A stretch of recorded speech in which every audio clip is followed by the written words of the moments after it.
but towards towards uh, doing really well in your sub. So today, for the accounting standard group, I'm just gonna do a 50-mark question based on presentation in the statement of profit and loss and other comprehensive income. But in total, that whole thing is total comprehensive income. So today, I'd like to show you how to master presenting amounts into the statement of profit and loss and other comprehensive income. So I've developed a framework. I've been kind enough to develop a framework, and this framework will ensure that you get most of the marks, if not 100%. So let us start with. I'm sure you've heard this a lot in in principal record solutions sessions, but we have to start this process every time. It is the approach. Within the approach, you start with your perspective. Who are you in the situation? The dates at which you are, very important, and what standards or legislation are applicable. So for you, it would be your notes, because you're not using standards yet. So what notes are applicable? But those notes, are your scope. And in order for you to really do well in a question, you have to understand the relationship between trigger, scope, and implication. It is the approach. So a trigger will be an event, new information, or requirement. So that trigger will literally trigger something, a light bulb in your head, a spark must go in your mind that it is regarding a particular scope of application, and that scope will guide you in the implication, such as you seeing an asset um, at the wrong carrying amount or with a different recoverable amount. You have to be triggered to know that the scope in which you will be in, which is the standard, will be IAS 36 impairment, and as a result, you impair these assets according to the requirements of the standard. Okay, I'm gonna say you now one of the most important like things of IAS 36 is knowing that impairment is based, the recoverable amount is based on the higher of fair value less cost to sell or value in use. But you'll see why I'm doing that now. You'll see that in the future. I'm just telling you about that. So yeah, I've developed a framework for presenting things in the statement of profit and loss. Yeah. So let us just look at the question. I want us to get used to the question and not be afraid of the question, because I think most of the time people they get defeated by the nerves more than the test. So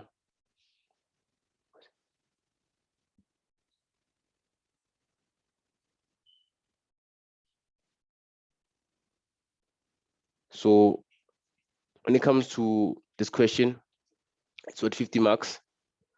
Let's just go to the required and see what is required of us. So 3.1 says present the above information in a statement of profit or loss and other comprehensive income of Mitch LCT for the year ended 31 March 2021. Okay. Then the second question is calculate the balance of the following items as will appear in the statement of financial position. So as I said here, the focus is on profit and loss. As you can see within this question, it is 46 marks. And these marks are actually attainable, all of them. And I'll show you how through the application of the framework. Yes. So let's go to the framework.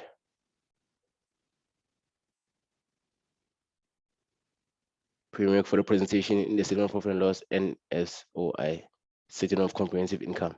So when we are starting with this framework, the implication will be as a result presentation and measurement, because but you'll see throughout my framework why I am saying that, but it is really presentation and measurement, because for you to present those things in the statement of profit and loss, you should be able to measure them correctly or accurately. So for step one, I'm saying simply, these steps are hierarchical in nature, so they are based on importance. Step one, like, is maybe it is important, but it's not as important as step four. So let's start. See, step one, you should know the sections labels of the statement of profit and loss really well, such as other income, income from financial asset, other expenses, and distribution costs, because you get marks for classification. These are easy marks. So the key note here is that they always try to trick you as you're in the PX stream. So anything relating to an administrative expense will be classified as such. For example, the building serves as the administrative office of the company. So as a result, any cost related to the building will be classified as administrative costs, even depreciation. So any cost that doesn't fall within distributed cost and administrative expense is an other expense. And it will be clear in the scenario. They will tell you if these things is for administrative purposes. Then distributive cost, it's simple, it's cost incurred to distribute products. So yeah, those ones are just limited. So just know the difference between those two and know that if an expense doesn't fit within those two, it is another expense because you get marks for classification. And yeah, classification is not the majority of the marks. The majority of the marks is in your calculations. So you being able to classify them will just give you a guaranteed percentage that you should get around the range of 10 marks out of the 46. So yeah. Now, since the calculations are important, we'll have to focus on these calculations. Now, let us go through the scenario. So Mitch LCT provides you with the following extract of their statement of financial position at 31 March 2020. This is an extract of the statement of financial position. Okay, we see everything and they have notes. We'll come back to it. So the accountant was able to provide you with the following income and expense amounts for the year ended 31 March 2021. The rest of the income and expenses amounts should be calculated from the additional information above, provided, I mean. So here's the extract of the trial plans for the year ended 31 March 2021. As you can see, they're providing you with research and development costs, expenses, 580,000, sales, 3,450,000, cost of sales, 1,335,000, distribution cost, 875,000, and income tax expense, which is correctly calculated at 191,400, and insurance at 71,875. Now, this leads me to the second point of my framework. When you are given information, just input it same time in your statement of financial position so that you don't have to think about it anymore throughout the test. This is given information, but where there are notes, there's an altercation. So when it comes to sales, cost of sale alteration, so when it comes to sales, cost of sales, and distribution costs and income tax expenses, all of these you'll input into your statement of profit and loss. As I said, record what is already given into the statement. That's our step 2. Now, let us continue with the scenario. So here's the additional information. Mitch LTD purchased the land and the buildings on 1st April 2018. Land is accounted for under the revaluation method, while the buildings are accounted for on the cost model. These are two very key points that you should keep in mind. Land is revalued every year at the beginning of the year and was revalued for the first time on 1st April 2019. Mitch LTT determined at the acquisition date that the buildings will have a useful life of 20 years with no residual value. That's also important information. It will go into profit and loss. So the building serves as the administrative head office of Mitch LTT. You already know how to classify. So that is an administrative expense. So any cost resulting from this building will be an administrative expense because it serves as the administrative head office of Mitch LTT. It is for administrative purposes. So the following 4 fair values for the land are provided to you. So I'm sure you already know that here we are going to calculate a potential fair value gain or revaluation gain, or revaluation loss. Yeah, but it is fair value, but yeah. So anyway, we will look, this brings me to the third step of my framework. Yeah, although like this is based on the calculation, you're just gonna have this in mind whilst you're calculating. That at the end of your calculation, you have to decide whether you are going to allocate what you calculated to profit or loss or OCI. That is what they are testing. That is why you should be able to classify everything correctly. So let us start the question. So as I said, that they give you marks for classification. They give you marks for classification. So first you have to name it or title the statement of profit and loss. So you'll say statement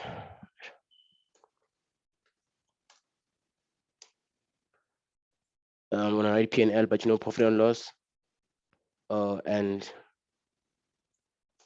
other comprehensive income for what is the year ended.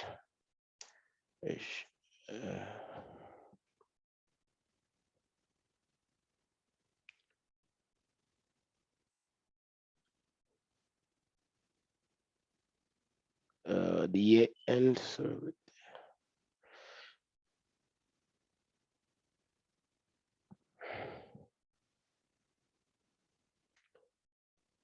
as we said, from a perspective point, the year end is very important. So the year end value is 31 March 2021.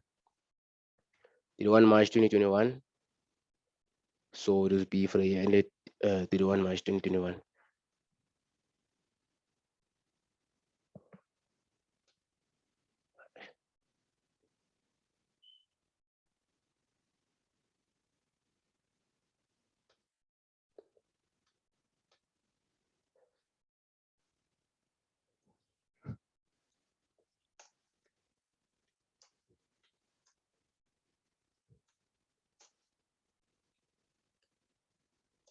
And just by writing that, simply that's a mark. So you should really know your classifications. Hey, yeah. So let us continue with the question and do it.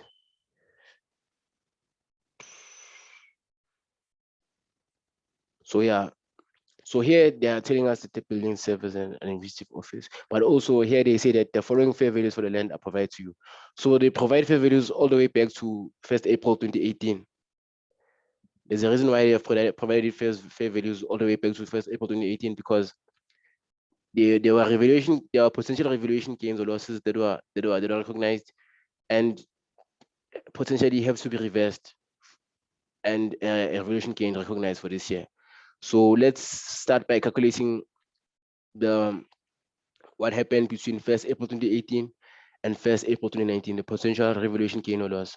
So we'll say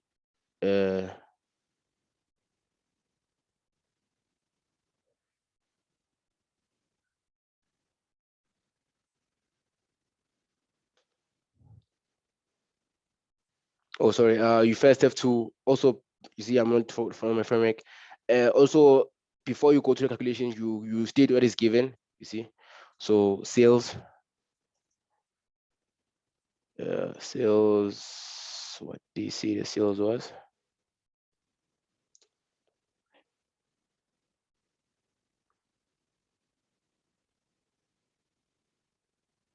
So our sales were 3,450,000.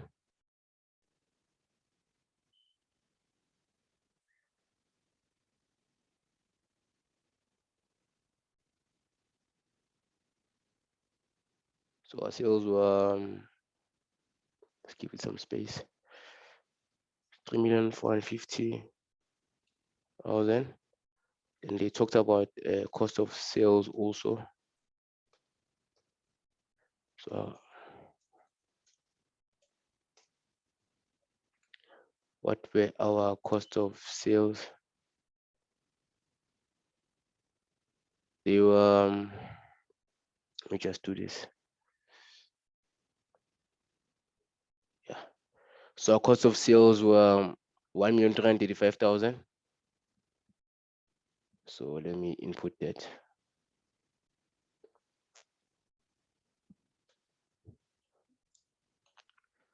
$1,335,000. 1, 2, 3, shift.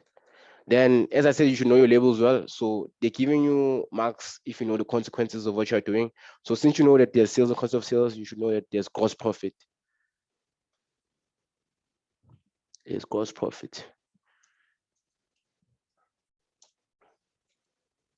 Here, you do not get the mark for the label specifically, but you get it for knowing the consequence of sales and cost of sales. But it still goes back to you knowing your labels well. So 3,500,000 minus let's get the amount for that.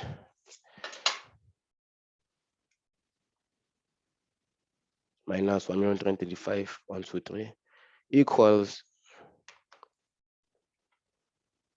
2,115,000. Then 1, 2, 3. Yeah. So after that, now we're gonna go. Okay, that's okay. Let's see what's given. Then your distribution cost, ne? Okay, that's just, you see, the main importance of this question is it's centered around knowing your labels, because even here I still have to input. They want to be sure that you know what labels follow and what do they mean in terms of the context of profit and loss. So okay, I'm just writing other income for now here. Then I'm gonna write, they'll give you a mark for that classification.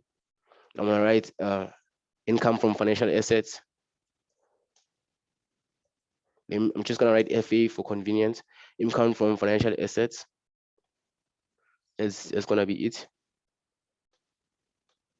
And then you'll go to your, what can I say? We're gonna start with our other, what is it? No, we'll start with our administrative expenses.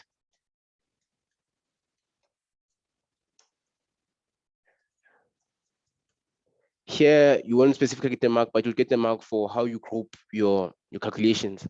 So don't you, based on what that expense is, the category, as I explained before, you want to see if you are able to group them successfully. So here they won't give you the classification mark, they'll give you the marks for grouping your calculations within administrative expenses. Then after, you'll get your other expenses.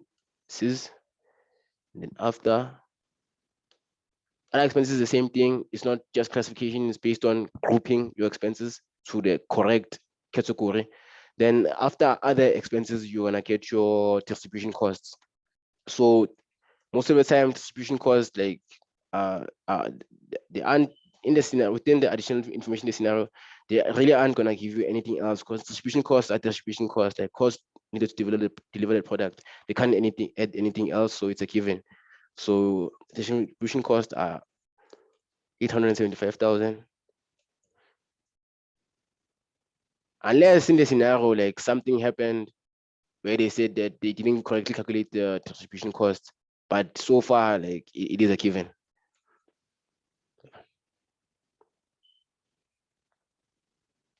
So yeah, distribution costs.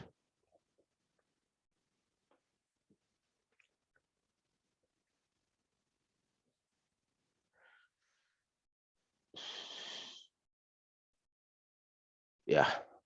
So now we're gonna get to the nitty-gritty of this question. Let us go into the fair values. Okay. So my colleague always says that you should always have a calculation pad on the side for accounting. Always, you can't just keep the things in your head.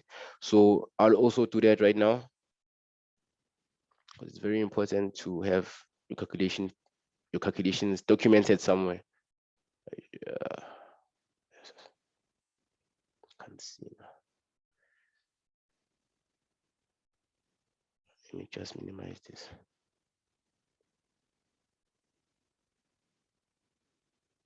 Yeah, so we are focused on this section. So I just start inputting my calculations this side.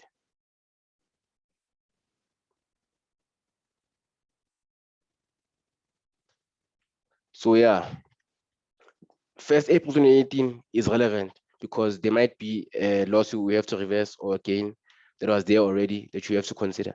So from 1st April 2018 to 1st April 2019, yeah,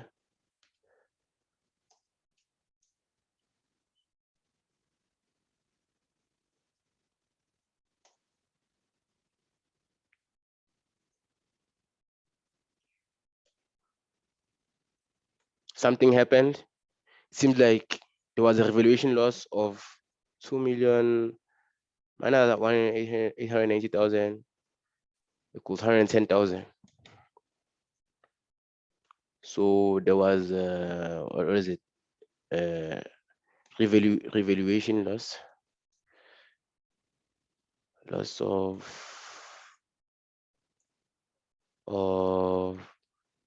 110,000. We're not done because we have to account for this year of assessment. I mean this period. So this reporting period. So what happened from 2019 to the 1st of April 2020?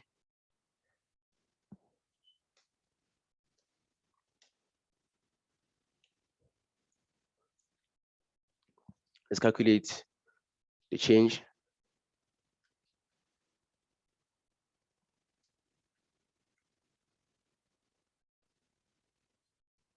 So there was a gain, revaluation gain of 300,000.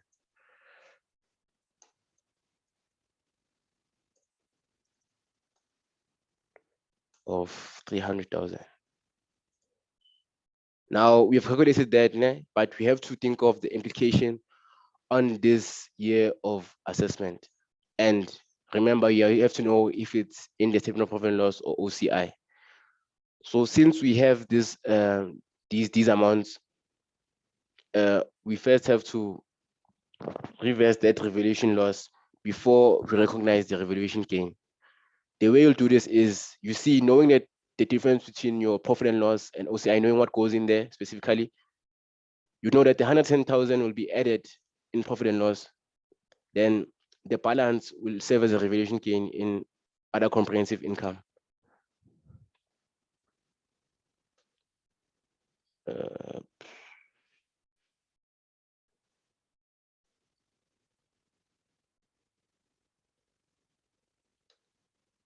so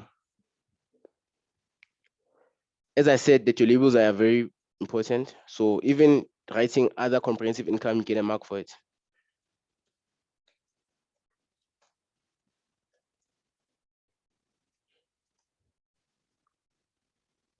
Get a mark for this. So under your other comprehensive, wait, sorry about that. I should have to clear this. Before you go to your other comprehensive income, you have to recognize the impairment loss. You have to edit back to profit and loss. So it's a revision loss. Sorry, I said impairment loss because in full it is a revision impairment loss. Loss. So let me just say, for space convenience, revision loss. You add back. You can say that also. Just be simple, as simple as you want to, just to finish the test fast. So revaluation loss, you'll add back 100,000. I think for other comprehensive income, né, I'll do it on the other side. Oh man, what's going on?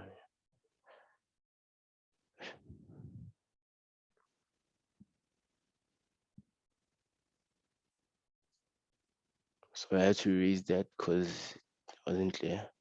So write it again. So it's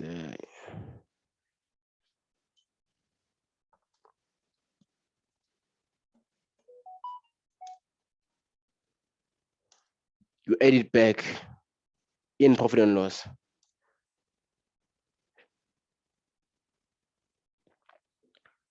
Oh.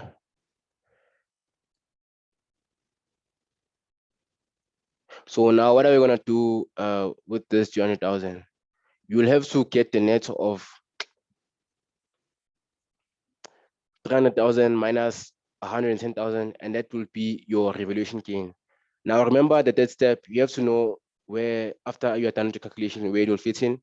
Now this revaluation gain will fit into OCI. So what am I gonna do now is, I just do my OCI section here. Yeah. So here's the other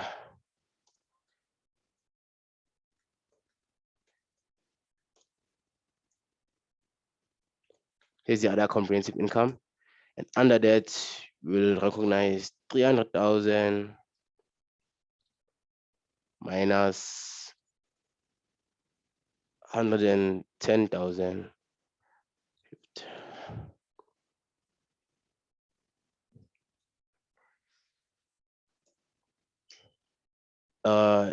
This is your calculation. You can have a separate calculation pad. I'm just doing it for presentation convenience.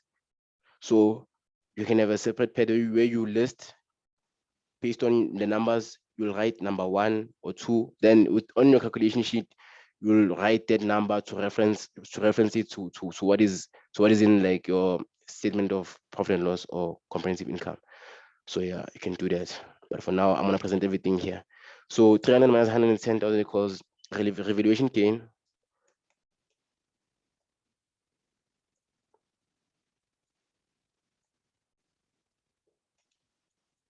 Revaluation gain of 190,000.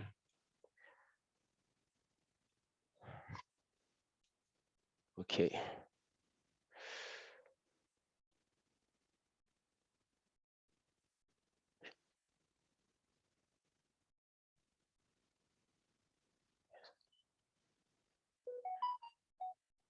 Okay.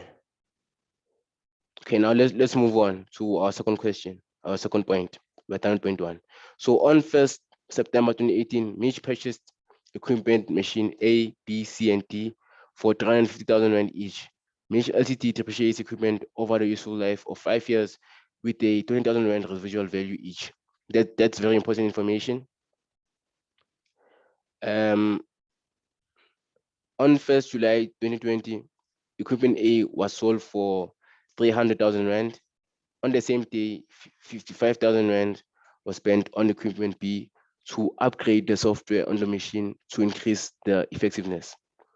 If successful, Mitch Ltd intends to upgrade all the other machines in the following reporting period. So it doesn't matter, it's the following reporting period. That is the sort of trick. So it is estimated that the upgrade will increase the useful life with 2 years beyond what was originally expected. Now, this is a change in estimate. And this leads me to the fourth point of my framework, which states that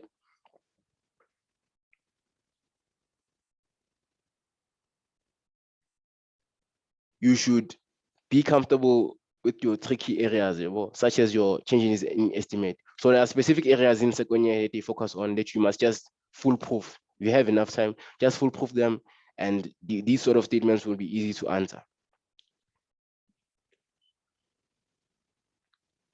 So let's see what they are saying here. So at year end, 31 March, it was also determined that equipment D was damaged. The fair value as cost to sale and value use was 122,000 and 130,000 respectively. Remember I explained your employment AS36 earlier? I'm sure you know what to do here. It is the higher of, but we'll get to that soon. Now let's start with machine A. Let's do it segment by segment because that will be much easier for you, and it's highly unlikely for you to be confused. So now as we start with our equipment A, yeah, the equipment that was purchased for 300,000 rand in 1st September 2018, we have to calculate the depreciation for this year. And since the equipment was sold, we also have to calculate the potential profit or loss or on sale of the equipment. Yes, so let's go and start with the equipment A.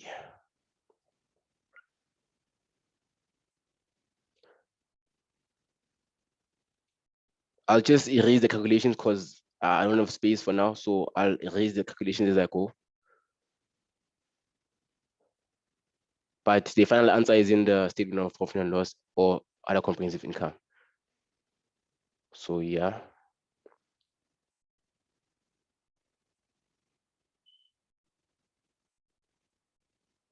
Okay. So now we're gonna do the depreciation for equipment A.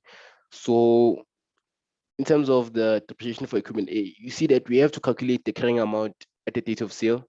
So we have to calculate the depreciation for the previous years also to get the correct profit or the correct potential profit or loss on the sale. So let's start from 1st September, the year end of 1st September 2018. So since our year end is 31st March, it is obvious that our year start is 1st April. Keep that in mind. So yeah.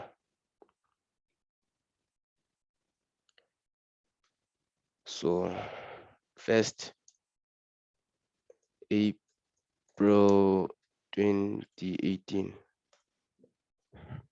So since we are here at the 1st April 2018, what was the depreciation for that year? So the year end is the date of is the 31st of March. So let's start with 300,000 minus the residual value of 20,000. Remember, it says each year. Be careful of that. Yeah.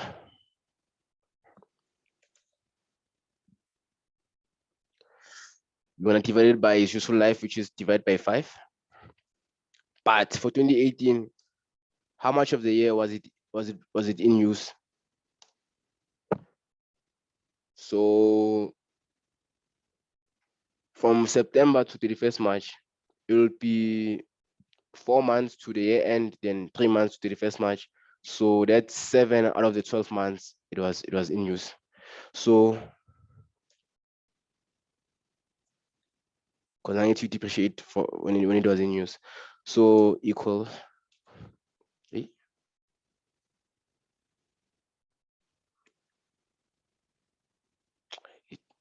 things.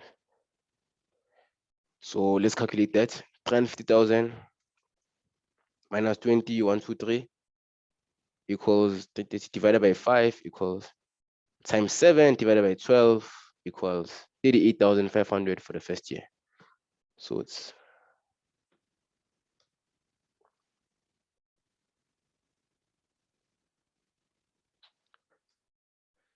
going to be 38,500. Now we have to do for 1st April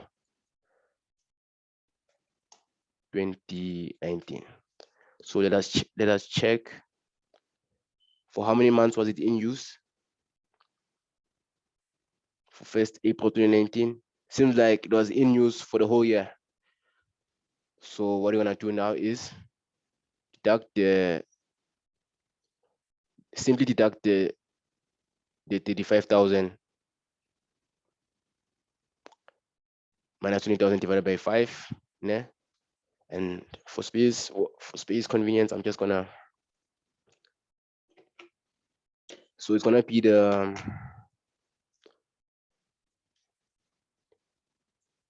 1, 2, 3 minus 20, 1, 2, 3 shift bracket 5. Yeah? And there is our depreciation, which is 66,000. Yes. Now we are coming to our year. Now, for how many months was it brought into use during our year? The current year, I mean, the year that we are focusing on. Let's check. So on 1st July 2020, the equipment was sold. So from March to the 1st of July, that's the end of June. There's 3 months. So it was in use for 3 out of the 12 months, and that will be our depreciation for the year in respect of equipment A. Yeah. Yeah, this is for equipment A. So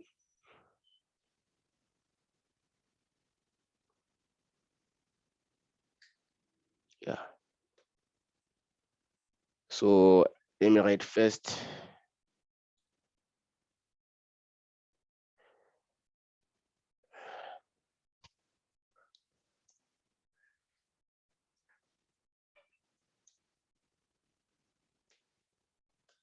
For this year ended, I wrote 1st April 2019 and 1st April 2018 because I was just putting it into context that it is for that year of that reporting period, particularly that year that starts from the 1st April 2018 or that year that starts from the 1st of April 2019. Here I'm just writing 31st March 2021. Yeah? Okay, let me just do the same thing for it to be, yeah.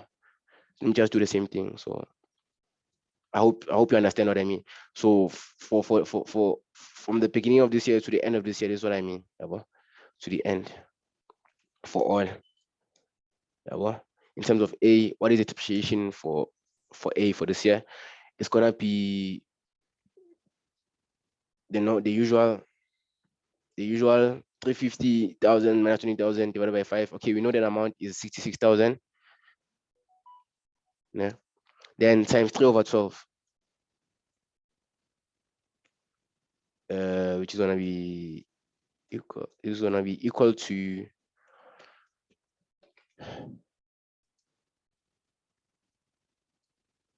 16,500. Okay, you see these calculations. I'm gonna raise them as I go along the lesson, but you keep them in your separate paper on the other side of your, I don't know, of your answer book. Somewhere you must have your calculations there, and you must note them and link them based on those number sequences that I showed you before. So now here is our depreciation for the year. What do we do with this? You know that it goes to the statement of profit and loss. But where will it go? Does it fit in administrative expenses? No, it does not. Does it fit in distribution costs? You know that distribution costs are already given and they're complete. Now it doesn't.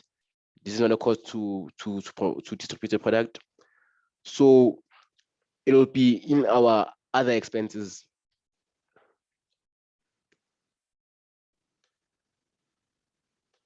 It'll be in our other expenses, which will be 16,500 so far, yeah, for machinery A. Then, sorry, I think I missed something on our administrative expenses. As I told you, that the building is for administrative purposes, and they gave us like a cost. That building also has depreciation, and that depreciation will be recognized in administrative expenses. Sorry about that. I'm talking about the building here, the building that they are talking about in point one here, this building here. But the amounts relating to this building are by the extract. So since we are done calculating depreciation for A for this year, yeah, let me just finish off that building one. So let me do it first. So we have a building, and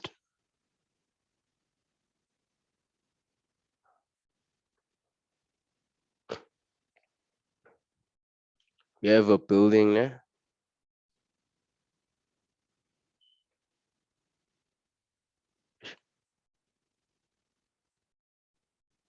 So we have a building, and they've given us the carrying amount only. So they've given us a carrying amount of 6,750,000 rand only. This is the carrying amount at, remember your dates, at 31st March 2020.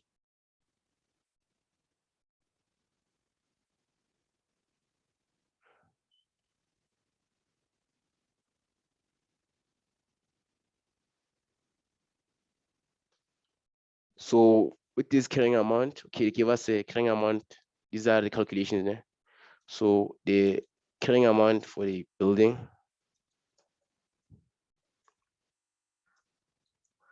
is 6,750,000. But when? At 31st March 2020, which is the start of this year. So you know in accounting, year end equals year start. There's a reason why they made us focus on that. It makes it easier when you're busy calculating. So 1st April 2020, which is the start of our year. You see, it's a different perspective now, which is the start of our year. So what happens? Now since they gave us the carrying amount,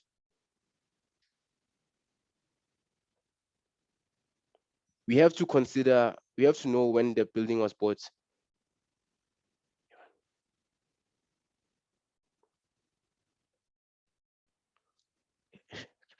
Sorry about that. we have to know when the building was bought. Why is it okay? Yeah, we have to know when the building was bought. So in our first point, the building was purchased to the land on 1st April 2019.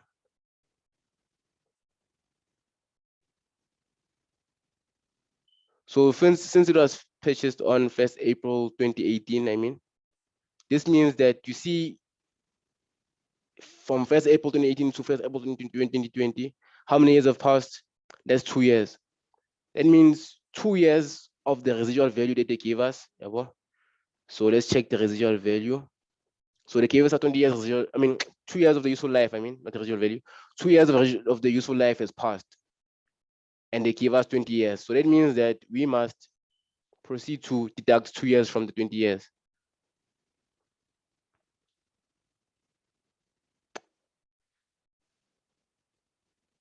So we must,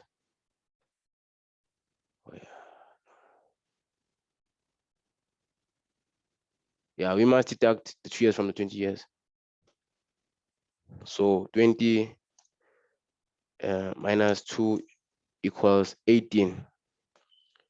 And then our depreciation will be based on this 18 years because it is the carrying amount left and there's no residual value. So it will be 6,750,000 divided by 18, and that will give us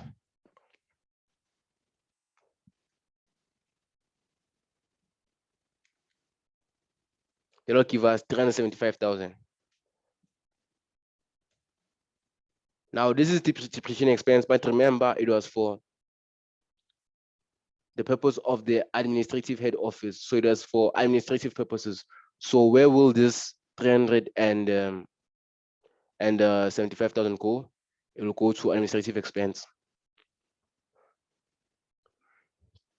So in your administrative expense, you write your 375. 1, 2, 3. Yeah, just had to clear that up. Sorry for that. Then let's continue with the scenario. I think this is better. So let's continue. Yeah, so we are at A now. Now let me just erase this building calculation.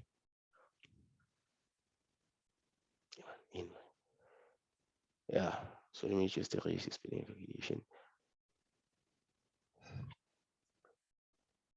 So yeah, we were at A now, equipment A, and now we've got the full accumulated depreciation like over its life in the company. So what are we gonna do there with that? Why is it useful? This is useful because we'll use that amount to determine our potential profit or loss on sale. So now we'll proceed to aggregate the accumulated depreciation for the asset.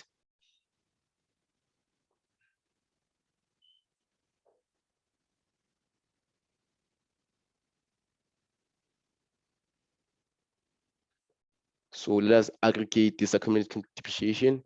So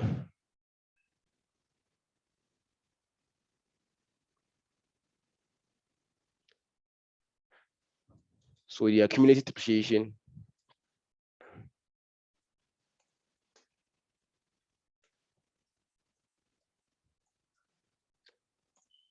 will be 38,500 plus 66,000, 66,000 shift plus 16,500. That will give us an accumulated depreciation of 8,500 plus 66,123 plus 16,500. That will give us an accumulated depreciation of 121,000. Now, in order to calculate our profit on sale, we have to know what the transaction price was. So let us check the transaction price.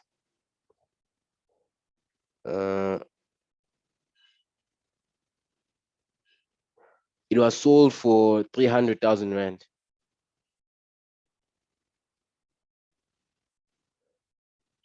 So the selling price was 300,000 Rand. So what will our profit be? It will be our 300,000 Rand minus our 121,000.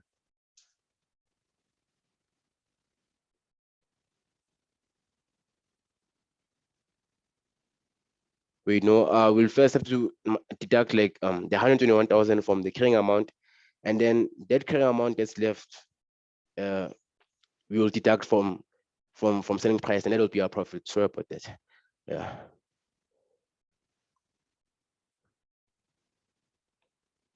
So we are gonna say what is occurring? What is cost minus 121,000 gonna give us 229,000. Then after, now we can get our profit, which will be the proceeds selling price minus the 229,000. So let's do that. 300,000 minus 229, 123, gonna be equal to what? 71,000. Now again, remember the framework is very important.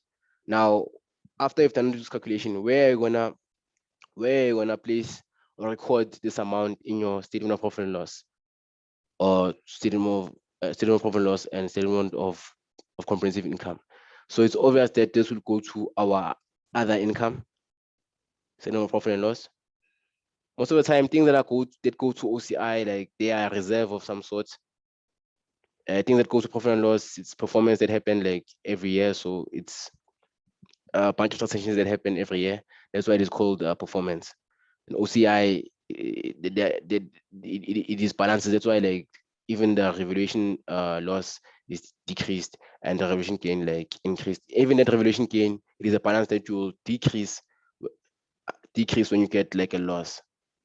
So OCI, think of like a balance, then profit and loss is those transactions, immediate transactions. So within the other income, we'll have to, since now we know that this profit on sale will be part of other income, we'll have to input it to other income. So here, other income, 71. Even here, classification matters because it is not income from a financial asset. It is income from sale. Yes. Income from sale. So yeah, let's move on.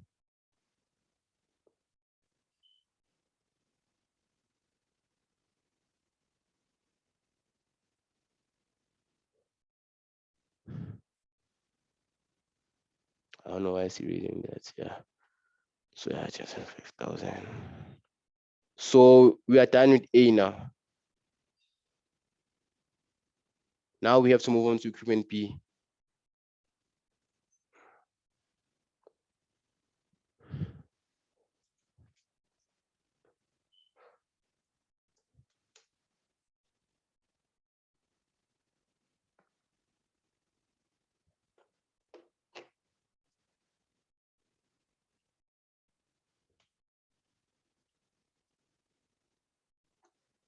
Yeah, so let's move on to equipment B. So let's look at this scenario. What does the scenario say about equipment B? Now for equipment B, yeah. So for equipment B, it said on the same day, 55,000 Rand was spent on equipment B to upgrade the software on the machine to increase the effectiveness. If successful, Mitch LTD intends to upgrade all the other machines in the following reporting period. It is estimated that the upgrade will increase the useful life with 2 years beyond what was originally expected. So yeah, this is my step 4, which is being comfortable with your tricky areas, e.g. a change in estimate. So a change in estimate is literally that. It means that there's a change in the components that were required to develop like the depreciation rate. So there will be a change either in the cost in the years. It might also be in the residual value, but it is a change within those concepts that are used to develop the rate. So when a change in estimate happens, you will deduct your recoverable, your residual value again, because you are developing a new rate. That's why we deduct the residual value again, because this is a new rate now, and you have to know, put your recoverable amount aside for you to appropriately apportion your economic benefits over the appropriate number of years. So for B now, we will have to add we'll have to get a carrying value at this point. So the change in estimate will be at the carrying value at the moment that a change in estimate happened. So to get that, you already know that we have to calculate the depreciation from previous years and current years. So let's do it for B.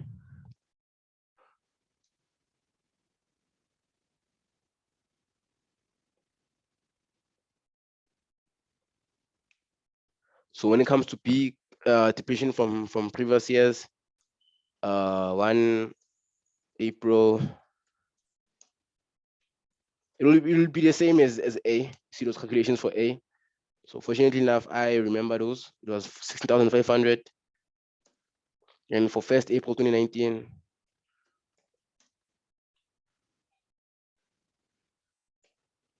yeah, it was 66,000.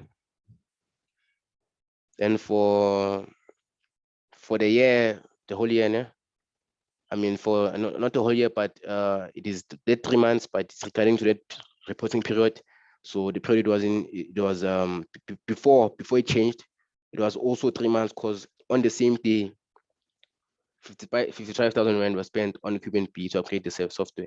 So it was the same day as the sale. So it is also going to be 3 months here.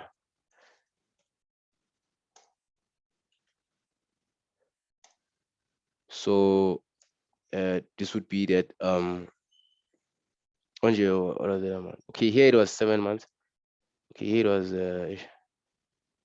see now. Oh, here it was 16,500.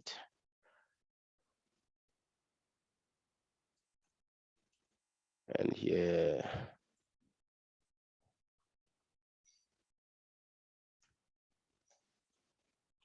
so let us get our carrying amount on this date. So the carrying amount on the date seems like it will be the same as the carrying amount on this date for A, because it was at the same period. So they did you guys a favor here. So the carrying amount will be, I need to see 350,000 minus 3,500 minus 66,000 minus 16,500 equals 129,000. Okay, now we have our carrying amount. But now the issue is with these extra 2 years.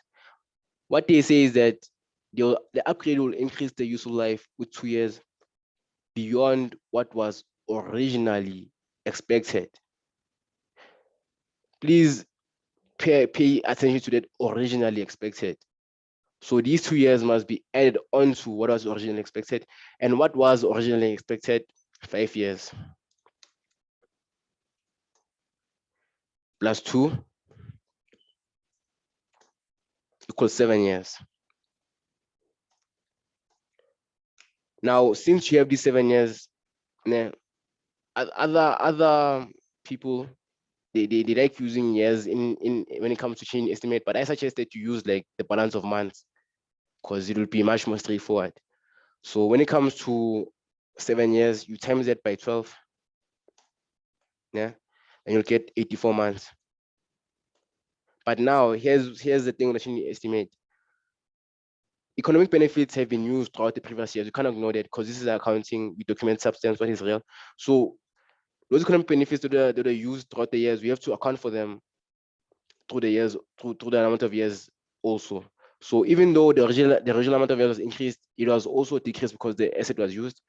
So for how many months, you see the months is nice here because it will be easier. So for how many months was this assets used before? So at first you got to the 8,500 because here it was used seven out of the 12 months. So we'll say 7. Then the next year it was 12 plus 12. Then this year it was simply 3 months plus 3 months.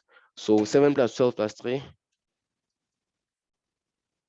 plus 12 plus 3 equals 22 months. This will be your 22 months. So I repeat it. So changing estimate is literally what it means.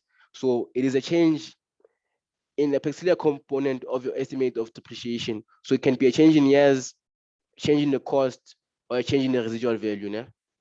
Yeah. So after you have determined how many years, how many months like the equipment was used, you will deduct it. Yeah, well, you will deduct it from your 84, and they will give you they will give you okay, let me just yeah, so it'll give you the formulas 22 what 62 months.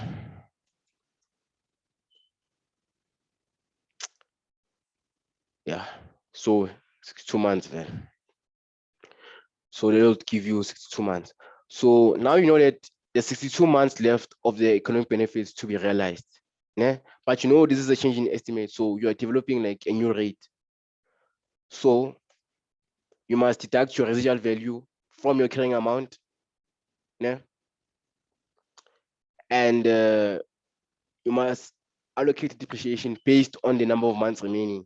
You see, I think it would be really nice for you to just use the number of months when it comes to changing estimate. It'll be much more easier to determine your rate because you know what you're doing. Those number of months simply signify or they represent the economic benefits that are yet to be recognized, but deducting the recoverable amount because you're developing a new rate. So let me show you what I mean. What is the carrying amount? So 220,000.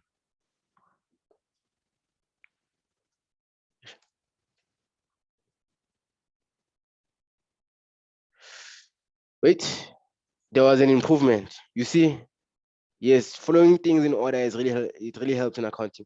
So since there was an improvement, that means that the improvement added to the carrying amount, and that created a change in estimate. So it is logical to add that improvement to the 229,000, which is 55,000, and that will give you.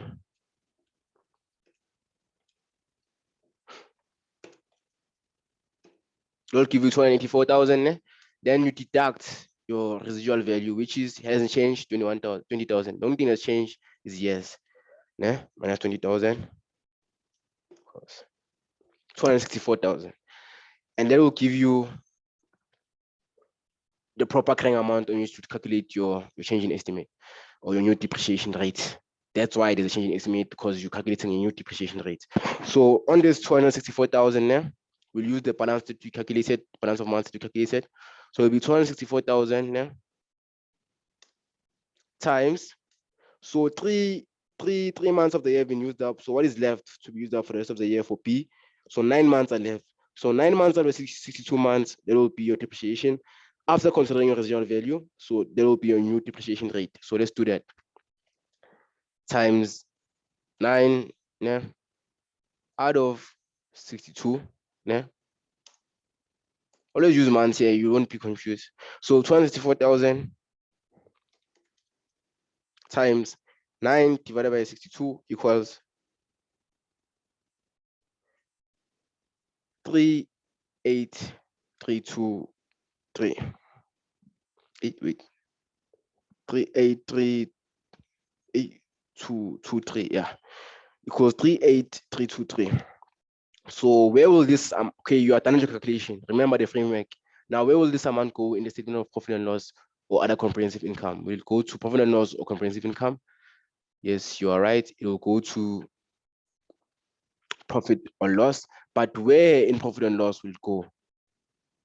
Yes, you're right. It'll go to other expenses because it doesn't fit into administrative expense or distribution expense. It is not for administrative purposes or for distribution purposes. So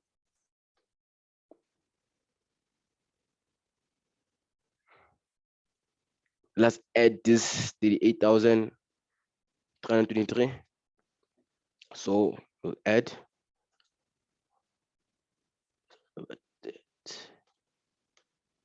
oh, yeah, so we'll add 38,000, 38,323. Yeah. So we are done with depreciation for P. Yeah. And also wait, for P also, don't forget that that 16,500 for this was for this year of assessment. So also for P, you have to add it again for this year.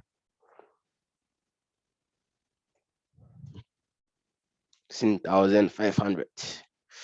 Yeah, that's sweet. So now we'll move on. Let me just erase these calculations because you understand them. Wait, let me check if I can erase something that shouldn't be erased.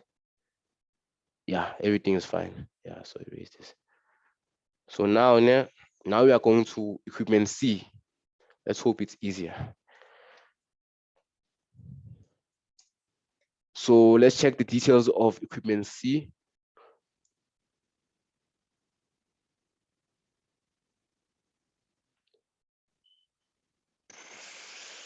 Sorry, I hope you see what I'm saying. So okay, I'll direct you. Here it is. Let's continue. Oh, so nothing was mentioned about equipment C. So that means it's business as usual. That means it will simply be that annual rate of 66,000. But you must write your calculation. It's just that I'm doing it because of convenience of presentation. But you must write the calculation. I know that the depreciation for equipment C is 66,000 because nothing was spoken about it. It means that it will not be apportioned for this year. So the full 66,000 will be deducted. Yeah, well, and there was no change in estimate for it. There was only a change in estimate for B. So the full 66,000 will be deducted. And where does 66,000 go? It doesn't go to other expenses. I mean, it doesn't go to administrative expenses. It doesn't go to distribution costs. So where does it go? Other expenses. You see, the framework still remains supreme. So I'll just do this once here. I'll just do this once here. I'll have to shift.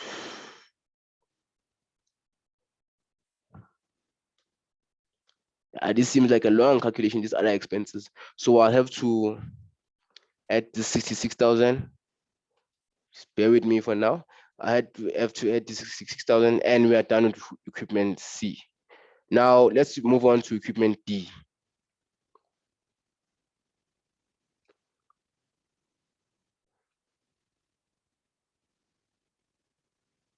So for equipment D,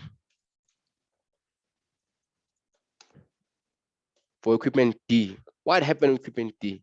Okay, here they're saying us that at year end, 31st March 2021, yeah, at year end. So even for equipment D, the full year, the amount was depreciated for the full year. So you'll have to add 66,000. You see, they catch you out with simple things like reporting dates and you not knowing the context of what's going on within the scenario.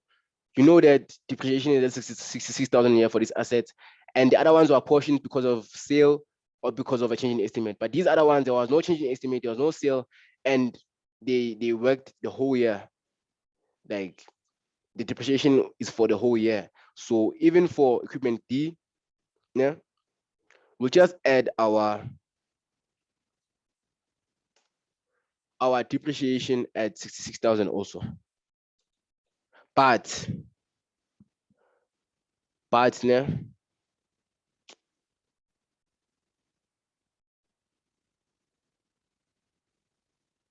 yeah, wait, what's wrong with this thing?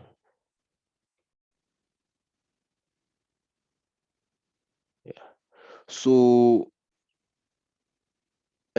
Yeah. Let me just move this again. Yeah. Ish. Yeah. So at year end, 31 March 2021, it was determined that the community was damaged. So we did the depreciation for community. Now let's look at the fair value less cost to sell and value in use was 122,000 and 130,000 respectively. Remember what I told you about impairment? Okay, this is a way to remember like this thing here for impairment. Impairment is like a highly respected concept in accounting. So you always know that it's gonna be the higher of 122,000 or 130,000. These amounts are used to determine the recoverable amount. So always remember that impairment is the highest concept in accounting. It's a highly respected concept, not say, don't say it. It is a highly respected concept in accounting because it shows you the exact amount of economic benefits that you can use. So just remember it that way. I hope it will help you remember it. So it'll be the higher of 122,000 or 130,000 respectively.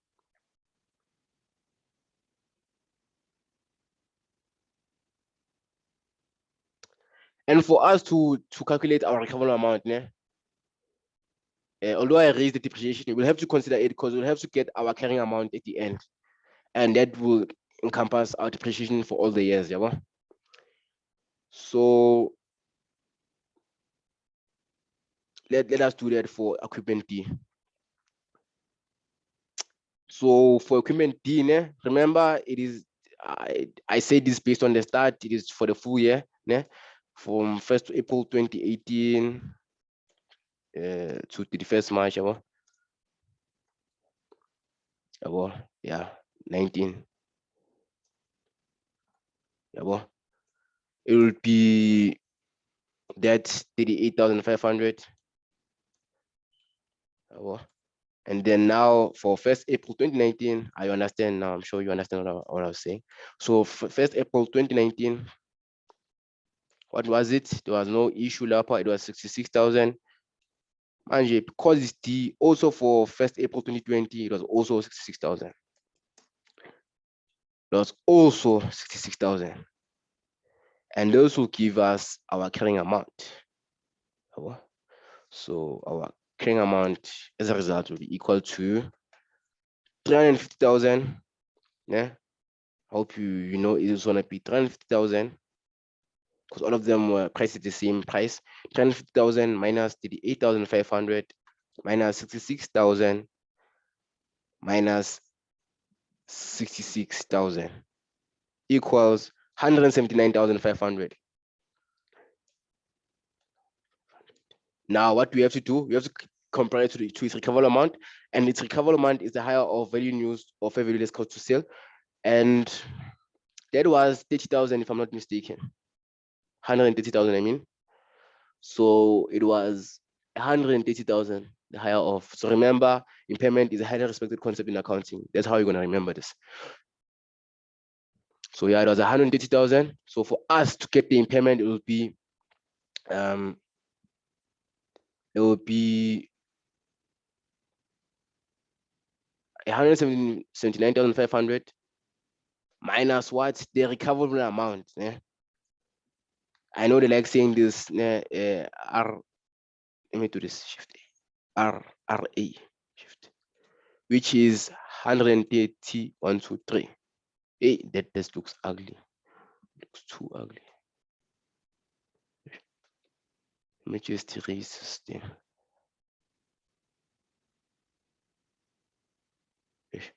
Fuck.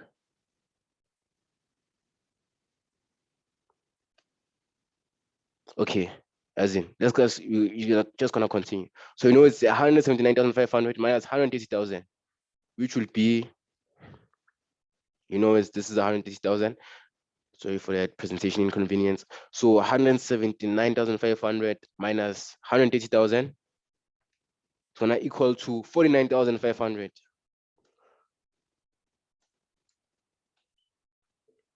And that will be your impairment loss.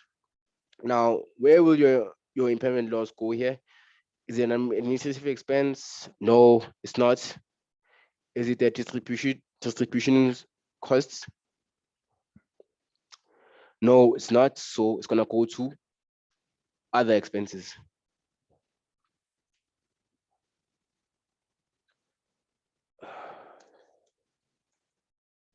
No man. Plus 49,500 impairment. 44. Yeah, so it will be 49,500.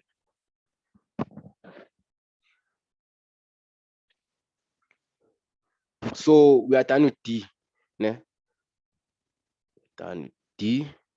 Document D. So that was your depreciation. Done and dusted. You just need to know where the tricky areas are. You must just understand what you're doing, and you won't have any problem, as you can see. So let's go and continue with the test.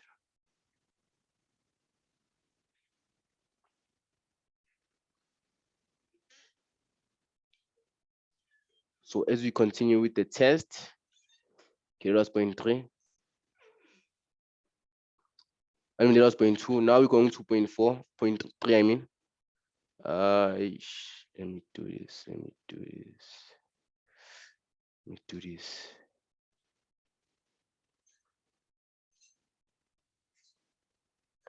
Let me do this. So point 3. During the current reporting period, Mitch LCD began researching and development. Okay, back to the MM approach, you should trigger something. This means that there'll be a point where you have to distinguish between an expense and an asset, whether you have to recognize an expense or capitalize to an asset. So that should trigger you, and you should know the implication thereof. You should know that for you to capitalize an asset, those 6 recognition criteria have to be met. That's what should be in your mind. So let's continue. From 1st April 2020 up until 30 November 2020, they incurred cost in total to an amount of 580,000 rand. Included in these costs is total administrative cost of 20,000 rand. Okay, now you know already. That's an administrative cost. So where should it go? Administrative expense. Don't even waste time.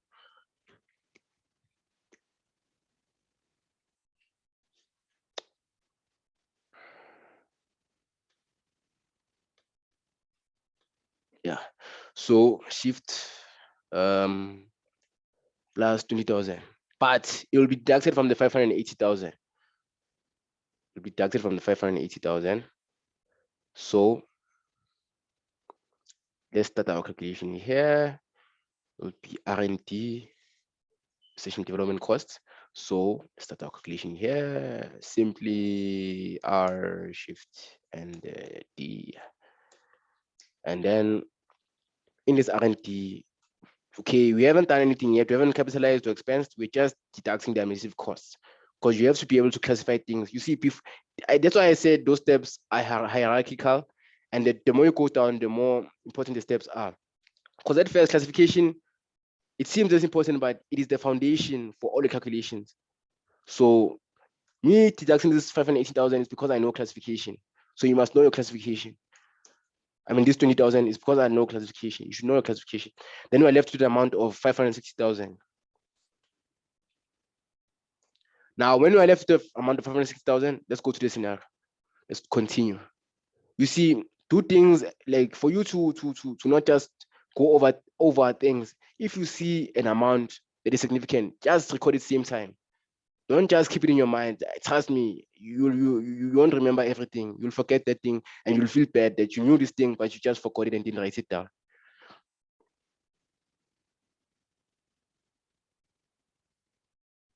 So let's continue. Okay, here.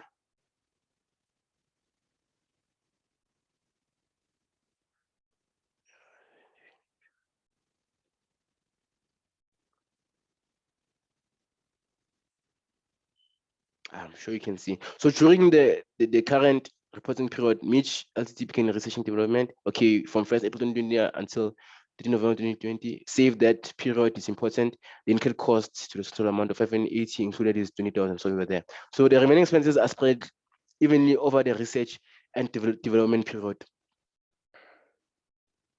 That's also important to note.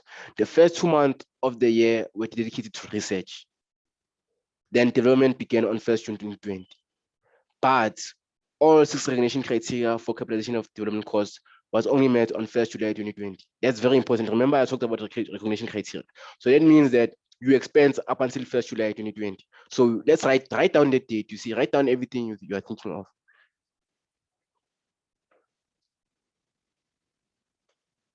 So it's 1st July 2020. This is when you start capitalizing the assets. But up until 1st July 2020,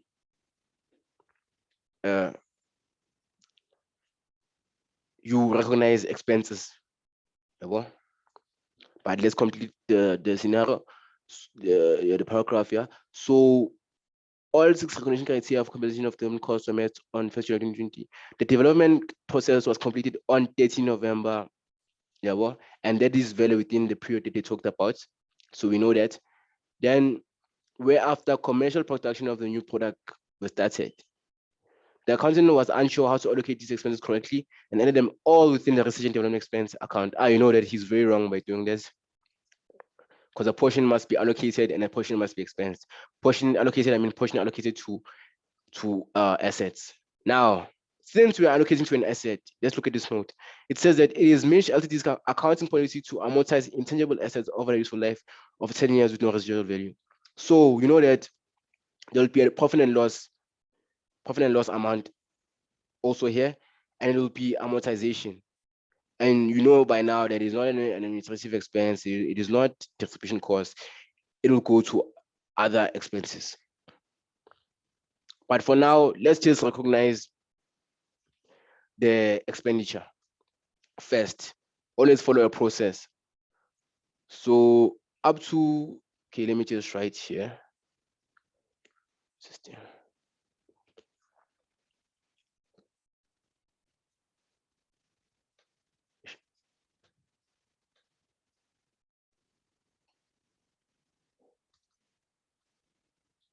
So from, where's that? From 1st April 2020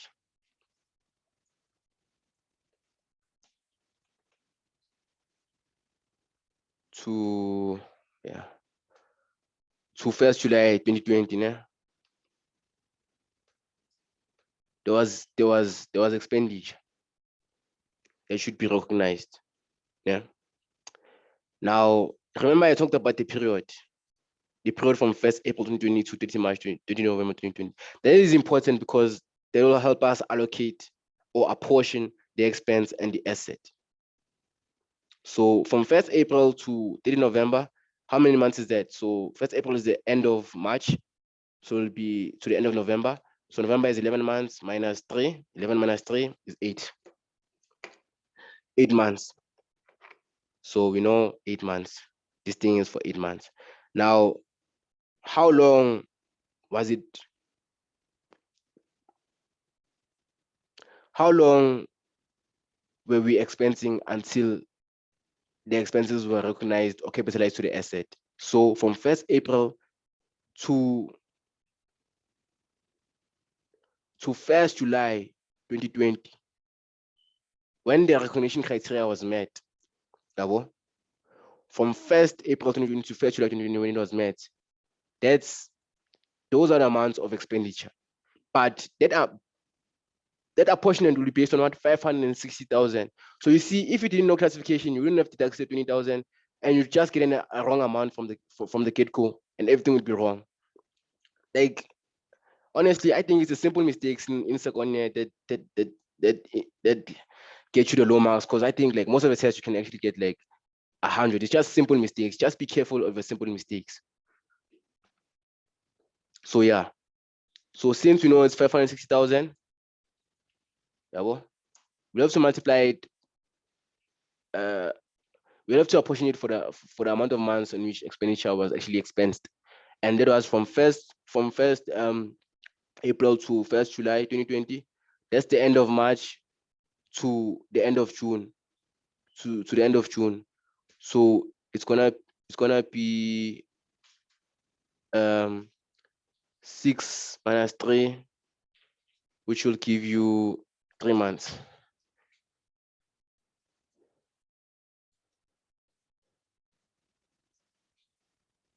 I mean 3/8, sorry about that. 3/8. April, May. Yeah.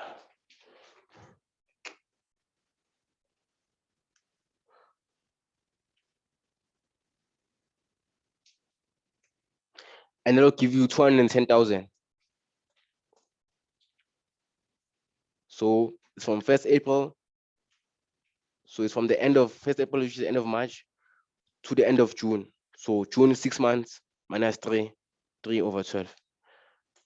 Now that will have to be expensed. And when it is expensed, where is it going to be expensed?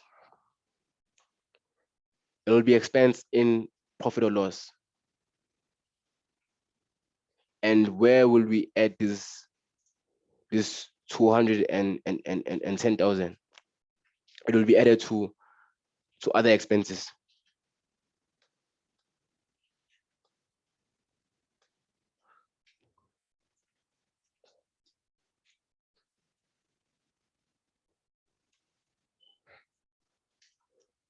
The 210,000 will be added to other expenses. Now, let's focus on the capitalization of the intangible asset. So we know that 210,000 is going to be expense. Now, 560,000 minus 210,000 equals 350,000. This 350,000 is significant because remember, they won't give us information like mahala or for no purpose. They say that it is municipality's accounting policy to amortize intangible assets over its useful life of 10 years with no residual value. So what are we gonna do with this in intangible asset? We'll have to divide it by 10.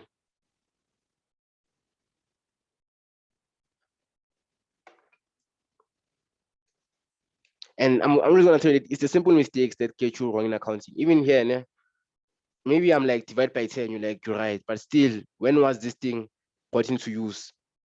As you can see, they are like the development process was completed on 13th of November, where after commercial production of the new product was started. You must still be on higher lead share because you must still apportion the amount of years. You're not done. So from the end of 13 November to 31 March, from the end of 13 November 2020 to 31 March 2021, how many months is that? Yes, you're right, it is 4 months. Sorry about that. You'll have to multiply, man, by 4 over 12. And that will give you an answer of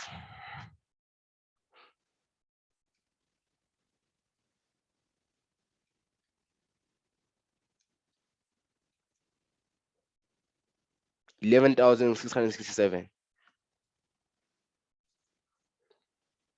Now you are done with your calculation. Where will this 11,667 go?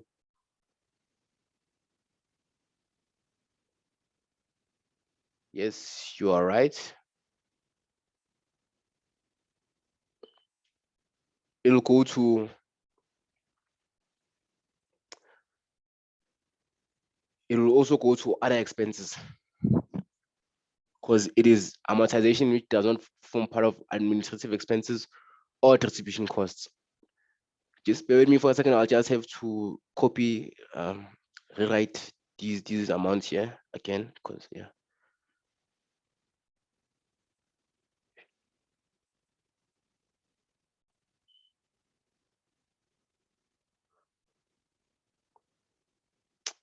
So it's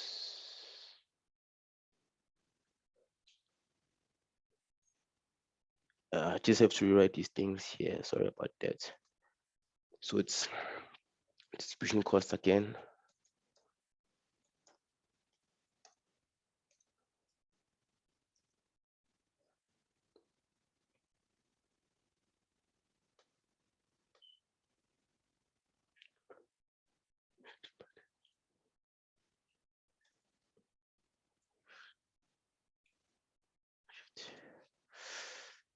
Then revaluation loss.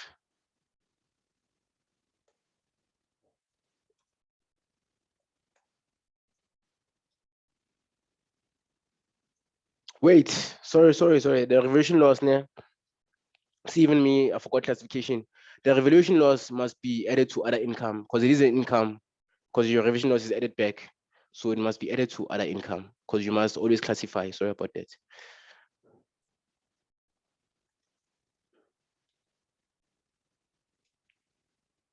Yeah. Yeah.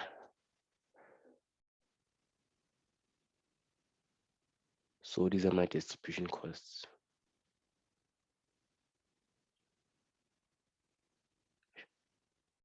Yes.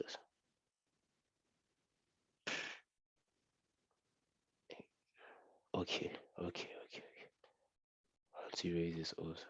Yeah. Okay. Whew. Yeah. Now we'll have to continue with the calculation. So what did we say? Said that there was amortization of 11,667. So we'll have to add our amortization to other expenses. 11,667, 100 off general decimal. Yeah, 100 up. Yeah, so yes. Let me just, since we are done with our amortization, let me just deduct this, delete it in fact. Because down to 210,000 also.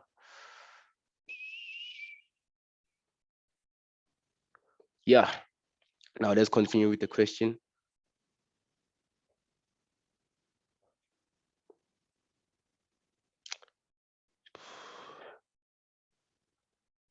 So we are done with our point 3. Now we're gonna move on to point 4. Point 4. So Mitch holds 508% debentures of 1,200 each in Flora Ltd that they acquired on 1st April 2019 for 1,351 each. So even there, they are trying to trick you. Mitch Ltd acquired these debentures with the intention to hold them to maturity so that they can receive all the contractual cash flows. So what does this mean? This means that obviously this will be a financial asset for Mitch. Yeah. But at what cost will be recognized? It will be, wait, sorry, let me just continue. Which provides returns that are solely the repayment of principals and interest. So based on this, you should be able to classify your financial instrument. This is a financial instrument, so you should be actually able to classify a financial instrument according to favorable to profit and loss, favorable to OCI, or at amortized cost. Now, since it's an asset for Mitch, let's look at the and Mitch is providing this amount of money now. You must determine if it's at amortized cost or those 3 sections I talked about. Now, since it is a financial asset and on the and the intention of Mitch to hold these debentures is to receive all contractual cash flows and which provide returns that are solely principal and interest. Yeah, this will be recognized at amortized cost. So actually, for this question, they were testing your classification, because even in financial instrument, you should be able to classify this financial instrument based on these two important characteristics of this financial asset from each, that he will hold it to maturity so they can get contractual cash flows, which are solely repayments of principal and interest. And that, as a result, will make this a financial asset recognized at amortized cost. So what does this mean? We have to find the effective interest rate. And for the effective interest rate to be found, you must use your financial calculator. So let us do that.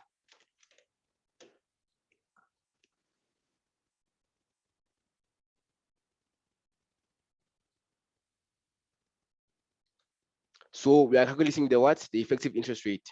So classifying helps you determine that you have to calculate an effective interest rate because this asset is recognized at amortized cost, because solely it was the purpose of it. Business model Yakwana was solely to collect contractual cash flows, and it passed the SPPI test. So it is going to be recognized at an amortized cost. Yeah. So effective interest. This is the real interest of the contract. Né?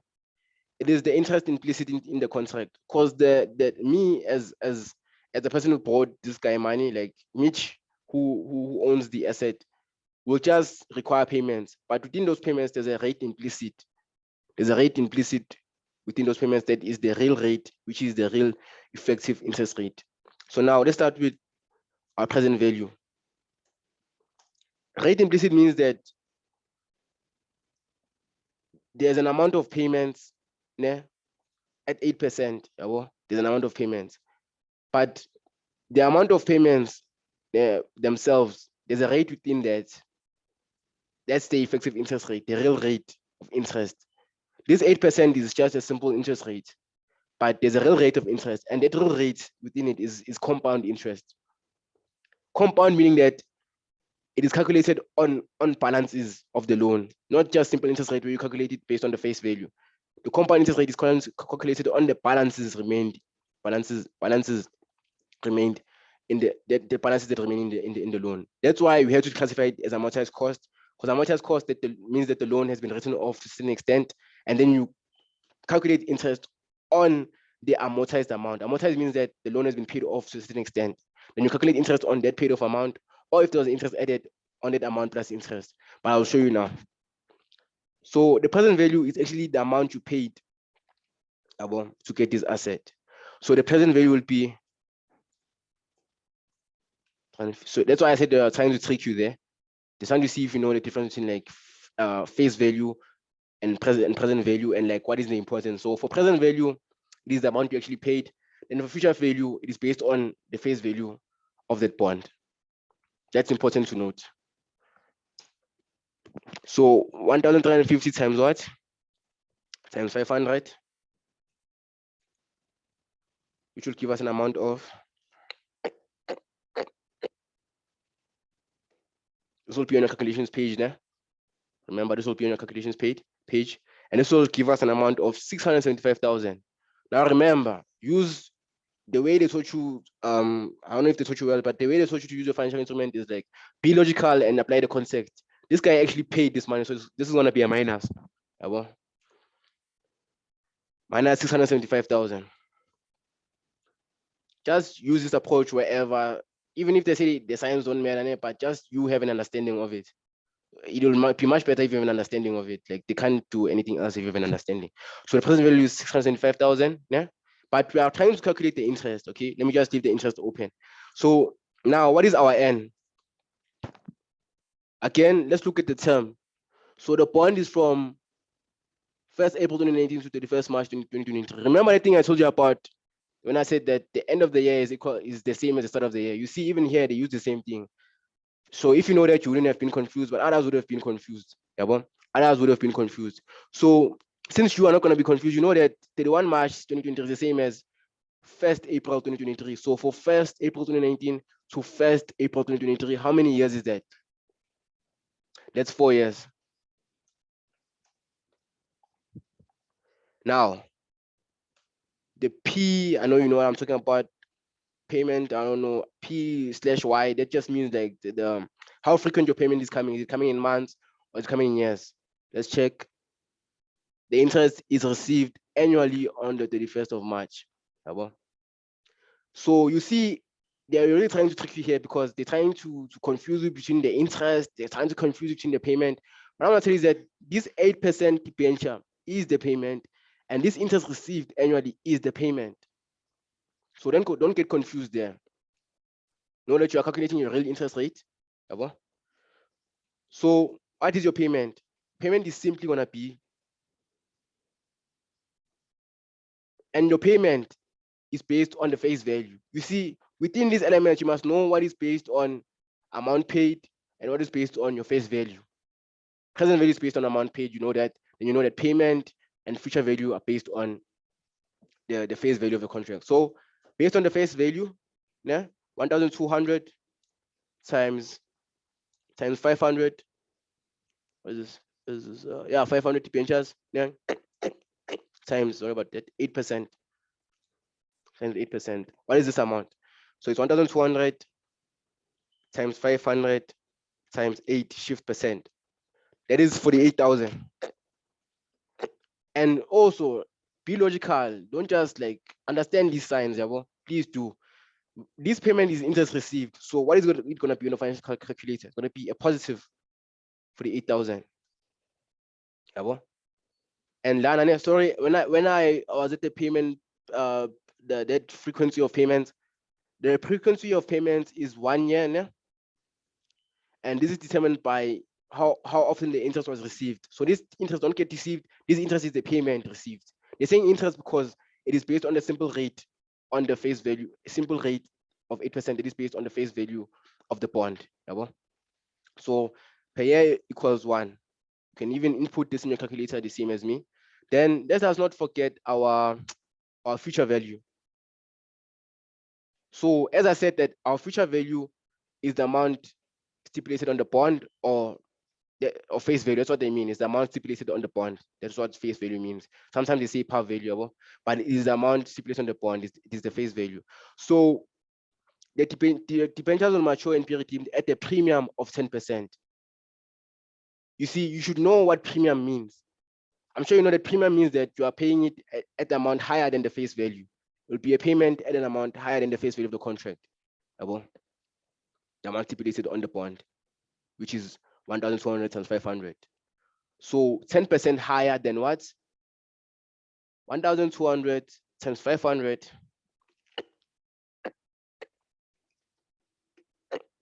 10% of 600,000. So let me write that down. 10% of 1,200. Since you know that the premium is an amount paid that is higher than the face value of the bond. Face value is the amount stipulated on the bond, not the amount you paid. Know that distinction very well. So it will be 1,200 times 500. So 1,200 times 500 equals 600,000. But here's a simple trick. Times 110,000, 10%. I'm sure you guys know this or you know it already. So it's going to be 1,200 times 500 times 110 shift percent equals 660,000.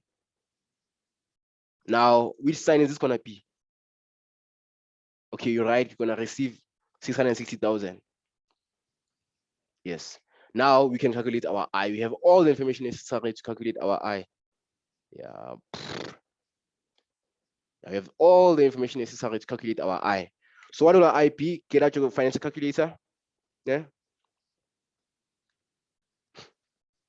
And fix your P/YR. So I don't have a distinct definition of that, but it's shift your PYR to one per year. How often the payments are made. So she shifts your payments that are made to them being made yearly. So you'll say one shift PIR, yeah? Then they will give you one payment per year. That is very important, otherwise your calculation will be very, very wrong. So always pay attention to that. So what is your present value? It is minus, okay, 675,000, because this is a financial calculator. Then you add your minus after, then it will be your present value. Then your N equals 4, and your payment positive sign. Yeah. Then your future value, hey, I wrote this. Yeah. This 660,000 is your future value. So your future value will be a positive 660, 1, 2, 3. Future value. Now, what is our interest rate? Just press I/YR on your calculator, and you'll get 6.6077. And they did say you must round off to 4 decimals when you're using interest rates. I'll show you now. Pay attention to those notes also. You see, now we're gonna look at that aspect of the question paper.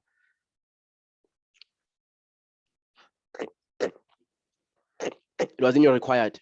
So under required, like, please note, short correction is marks available for these. You see, round off all amounts to the nearest round and interest rates to the 4th decimal. This is what I mean. Yeah, so that's our interest rate. Now you simply, the reason, okay, in first year they taught us how to use the financial calculator. Now they don't tell us, like, I don't know why they don't tell us, but it was for this reason specifically. Like it's actually to help you calculate your effective interest rate. So it'll help you calculate your interest for this year of assessment. So in which payment are we at right now? Yeah. So there was a first payment, yeah, there was a first payment that happened in the year before, because the debenture was when was it purchased? It was purchased on 1st April 2019. So there was a first payment that happened here. So there was interest that was received. So a payment received here. Then you get the interest for that first payment. You just say shift input. You like input one, then shift amount. You'll get that, but that's not our focus. Our focus is what? Year 2. So you'll say 2 on the financial calculator, 2 input, 2 shift amount, and it will give you a 2. Then there's a 2 to 2. Yeah, they'll give you a 2 to 2 amount on your calculator. Then you simply press equals, you get your principal amount, equals again, you get your interest. Now, what is your interest? Your interest is 44,377 rand.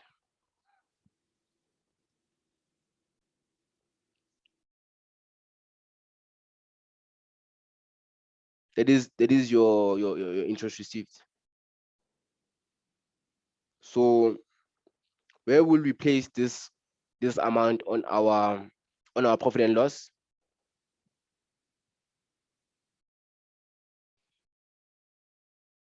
Yes, you are right. This amount will go to interest income, because it's an asset, right? So it will go to interest income. So let's add another section.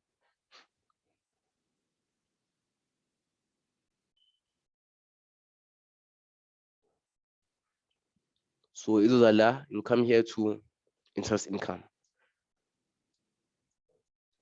because there is an interest income section on your statement of profit and loss. And what will be your interest income? 44,377.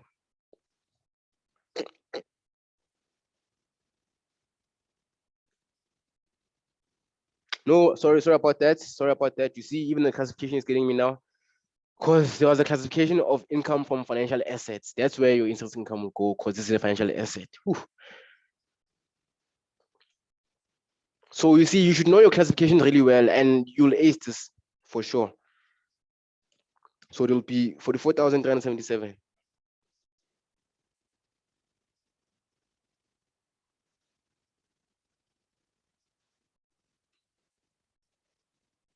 Yeah. Yeah, 44,377, and that's your amount. Lapago income from financial assets. Now let's move on.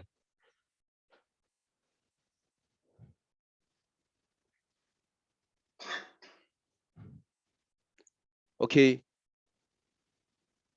On first, let me just I'm gonna write these calculations. So you know now that the right top corner is our calculation space. Yeah. Yeah. So let's move on with the test.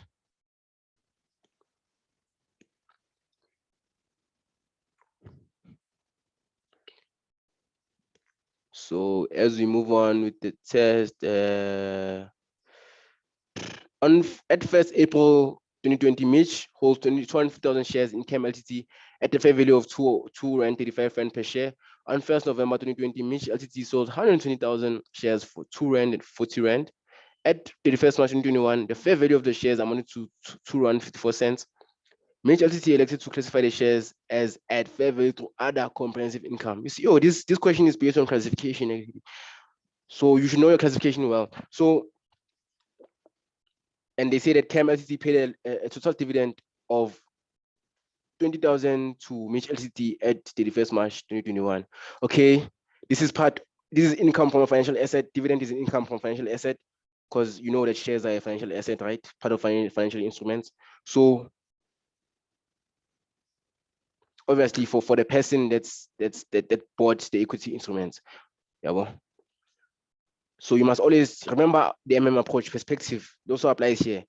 Are you the person supplying the amount of funds, or purchasing the equity instrument, or are you the person issuing the equity instrument?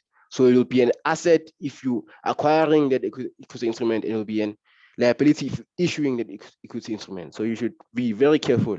Be very careful with that. Then even that equity instrument that's issued, it depends on the obligation. If it's an unavailable obligation, it will be a liability. If it's then I'll prove it is going down. Yeah? And if it's an available application, it will be equity for the issuer. But yeah, I was just giving you context there. So anyway, the thing about these shares, then you're like, oh, we get a dividend of 20,000. Now you must record this dividend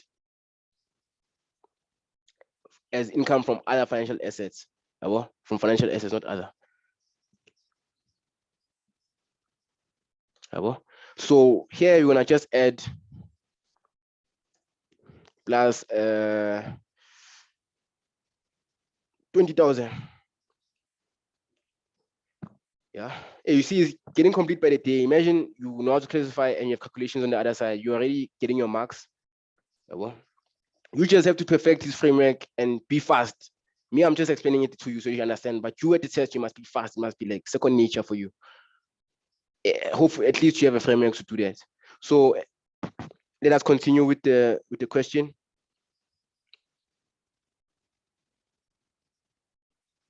So now we are done with the 20,000. That was the easy part. That was funny that the last part was the easy part. Most of the time, the last part is the But now let's start with the first part. Now the first part, like on 1st April 2020, you hold 250,000 shares. Okay, you understand. And there's a fair value of 235 rand per share. On 1st November 2020, Mish Ltd sold 120,000 shares for 240 cents. I know what you are thinking. There's no profit or sale on the share of an asset that has a fair value. Because before sale, you remeasure that asset at fair value, then you recognize the fair value loss again. So there's never ever profit or loss on an asset that is measured at fair value. You revalue that asset to fair value before you sell it. So let's do that.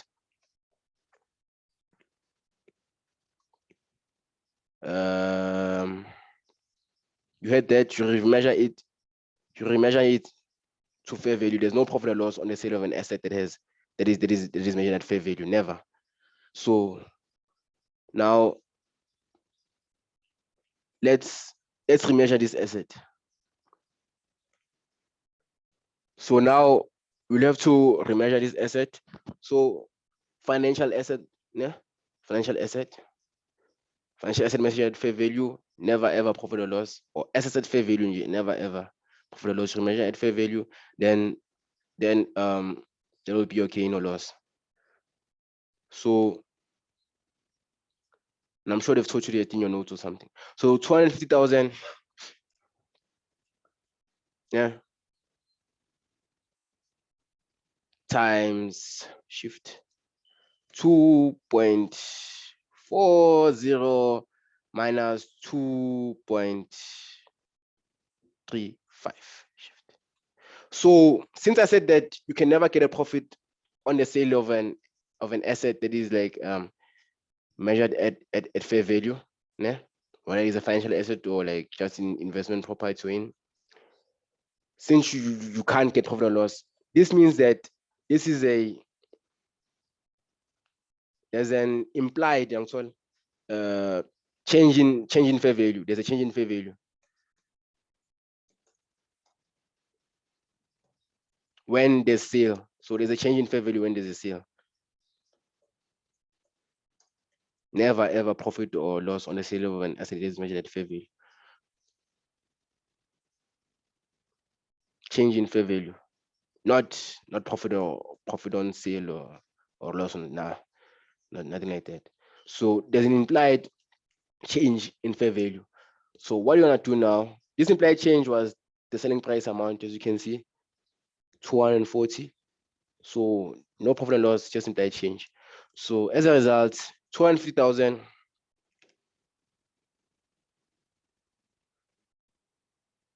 yeah, here it's fair value. So 250,000 times 240 minus that's 0.05 equals 12,500. Wait, but now we are not done. You have to think of the implication of the sale because you sold these shares. Nah, you have to deduct that amount of shares from from your shares because they're no longer yours. You now hold 130,000 shares. So your next revaluation will be based on what? 130,000 shares. So it will simply be 100,000 times shift bracket 2.54 minus 2.40. You see, you are just revaluing these things. Like you are just measuring a change in fair value. There's no profit on sale. Like there's never. When you see fair value of an asset, there's no profit on sale. It's just change in fair value gains or losses. And then you get before you on the date of sale is an implied change in fair value, and that's what you're gonna recognize. Never profit or loss or sale, or profit on sale or loss on sale. So 2.54 minus 2.40. I'm gonna continue repeating that so that you grasp it bit, so it gets into your mind that there's never ever profit on the sale of an asset that is valued at fair value ever. So since this is 2.54 minus 2.40, this will be 0.14. So 130,000 times 0.14 equals 18,200. And remember, going back to the framework, you done your calculation. Where is this gonna go?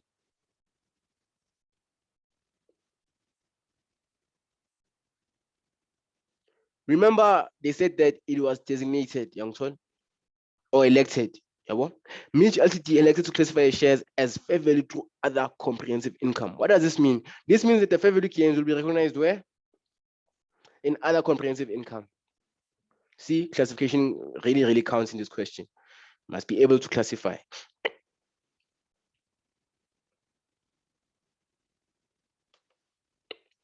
So, and it's gonna be simple. Fair value gain is a result of change in like equity shares, no?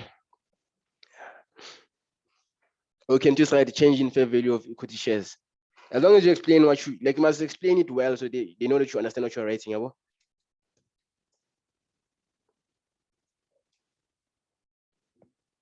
Gain as a result of a change in the fair value of equity shares.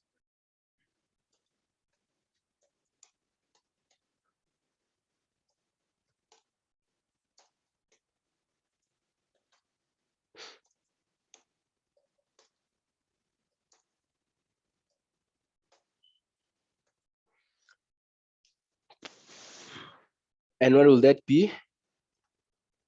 It will be 12,500 plus 18,200.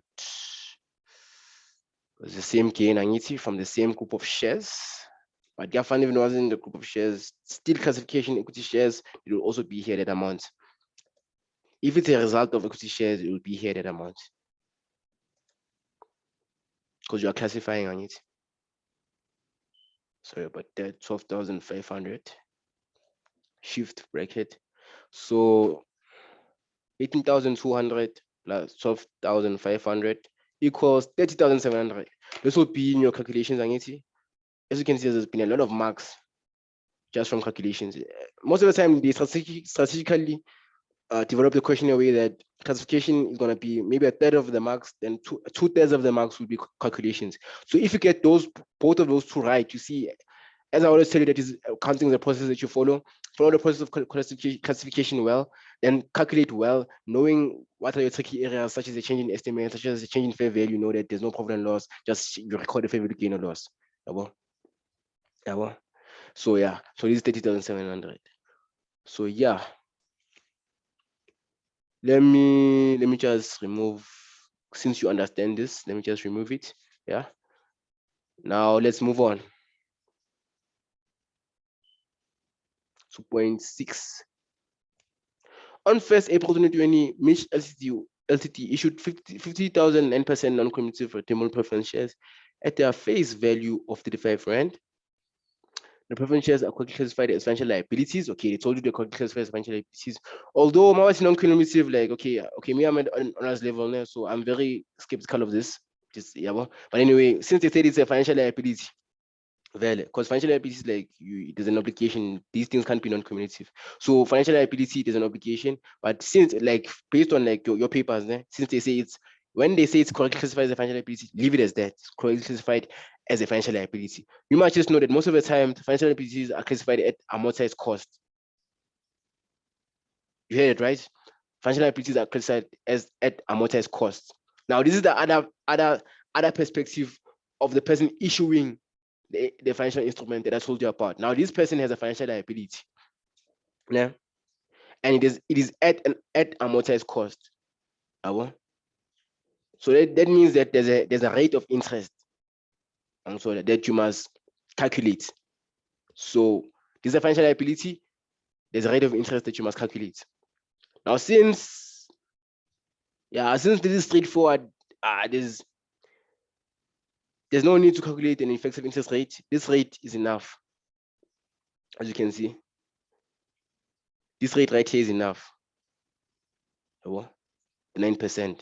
Because there's no need to calculate an effective interest rate. So what you're simply gonna do is, based on the face value, you're gonna calculate the interest of finance cost for this year, 1st April 2020 at least. So it'll just be for the full year.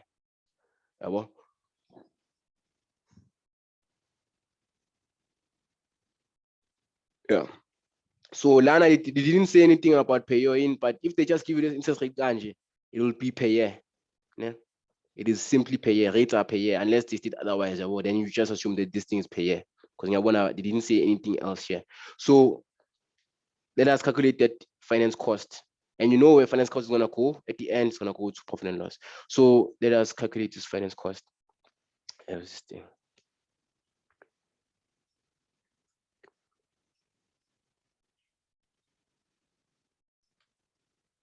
Yeah.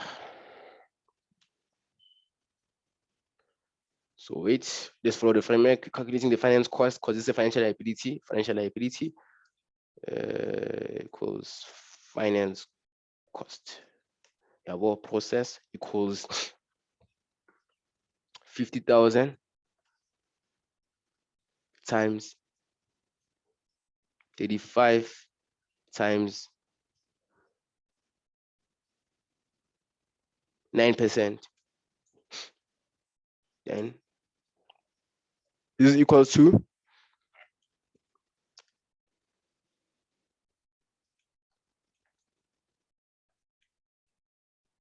157,500.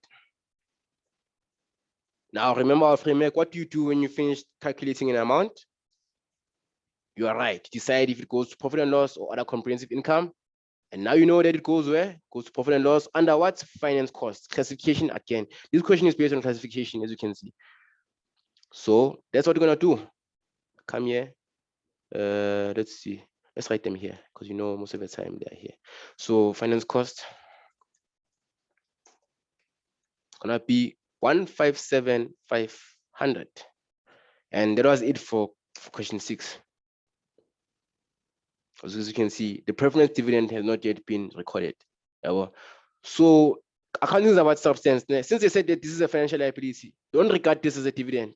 This dividend in substance is not a dividend, it is interest. It is a finance cost. Because like it's a financial liability that will be redeemed. It must be redeemed at a certain date. Then finance cost of 157,500. Then that proves that it is a financial liability. So all I'm just saying is that the dividend is not a dividend, it is finance cost because of the substance of the contract. This is based on the financial instruments classification. If you know those classifications really well, this will be easy for you. And they just told you it's a financial liability, and I'm telling you this is a secret. Most financial liabilities are recognized at amortized cost. So at amortized cost, they'll have an effective interest rate. Now, but this effective interest rate was just simple. You didn't have to get like an effective rate here. The rate that they give you was enough because it's a dividend. And that is the finance cost. I hope you understand that. It is very important to understand. Okay, we are done with that. Let's just erase this.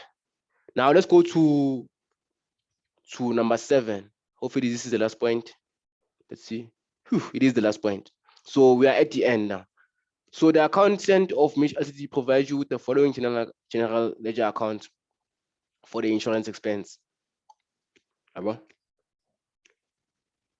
Now 71,875. Okay, most of the time insurance expenses will most probably be there's a prepaid expenditure here. Like there's something the prepaid expenditure. Then they'll put in these funny rates to confuse you. So as they say here, the annual insurance policy is renewed every year on 1st June.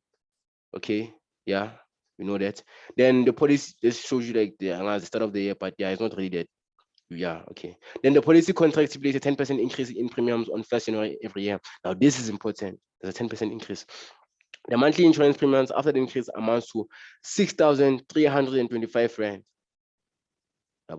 So you know that we have to calculate the amounts before the increase to calculate the correct expense that should have been deducted for this year. Prepaid expenditures are not deducted this year. Prepaid expenditures are an asset.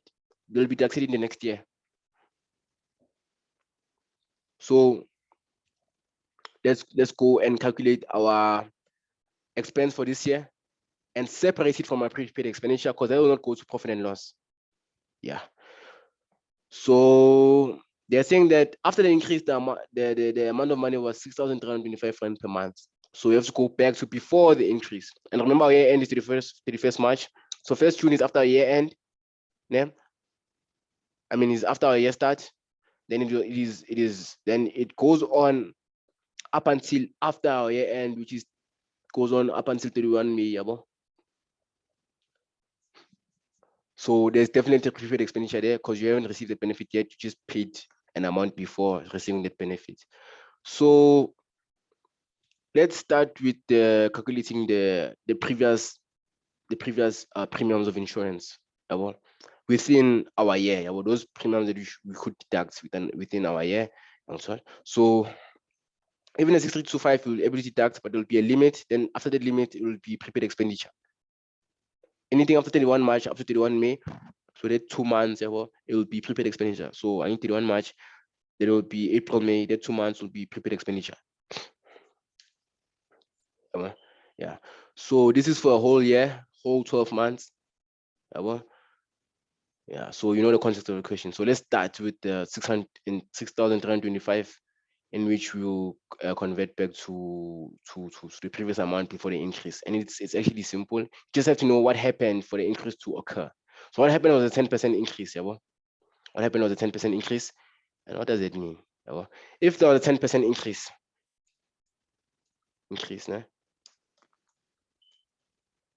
yeah, you should conclude that this means the previous amount was multiplied by 110%. So previous amount was multiplied by 110% shift percent. Now, what you simply have to do, this is the previous amount. Yeah, previous amount. So what you have to do is simply divide by this 110% to get the amount before. You must know what happened, then go back to the starting point. There are many ways you get this answer. So just having an understanding. I'm just telling you now, I'm guiding you. I've been through this part. You must have understanding. Understanding like will triumph anything. Like things will be much more simpler once you understand what you're doing. This is not a highly complex calculation, but it will be if you don't understand what's going on. So this 6,325, yeah, divided by 110 shift percent, then it will equal to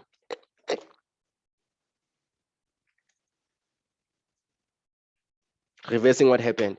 So equal to 550. Okay, now we can fully calculate our expenses for this year. So what are our expenses for this year before the increase? Because there are expenses like after the increase that will be for this year, because our year end is 31 March. So from 1st June to 31st December, so 1st June is the end of May. 31st December is like 12 months. So 12 minus 5 months, that's 7 months. For 7 times 5,750. 7 times 5,750 equals, okay, 40,450. Yeah, this should be deducted in this year from our profit and loss. Now the rest, easy, it's gonna be 3 3 times 6,325.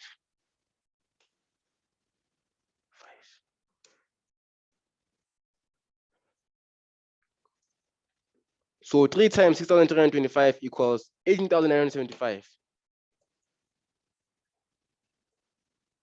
But you must be careful here. And remember at the start of this question, yeah, remember they gave us these balances.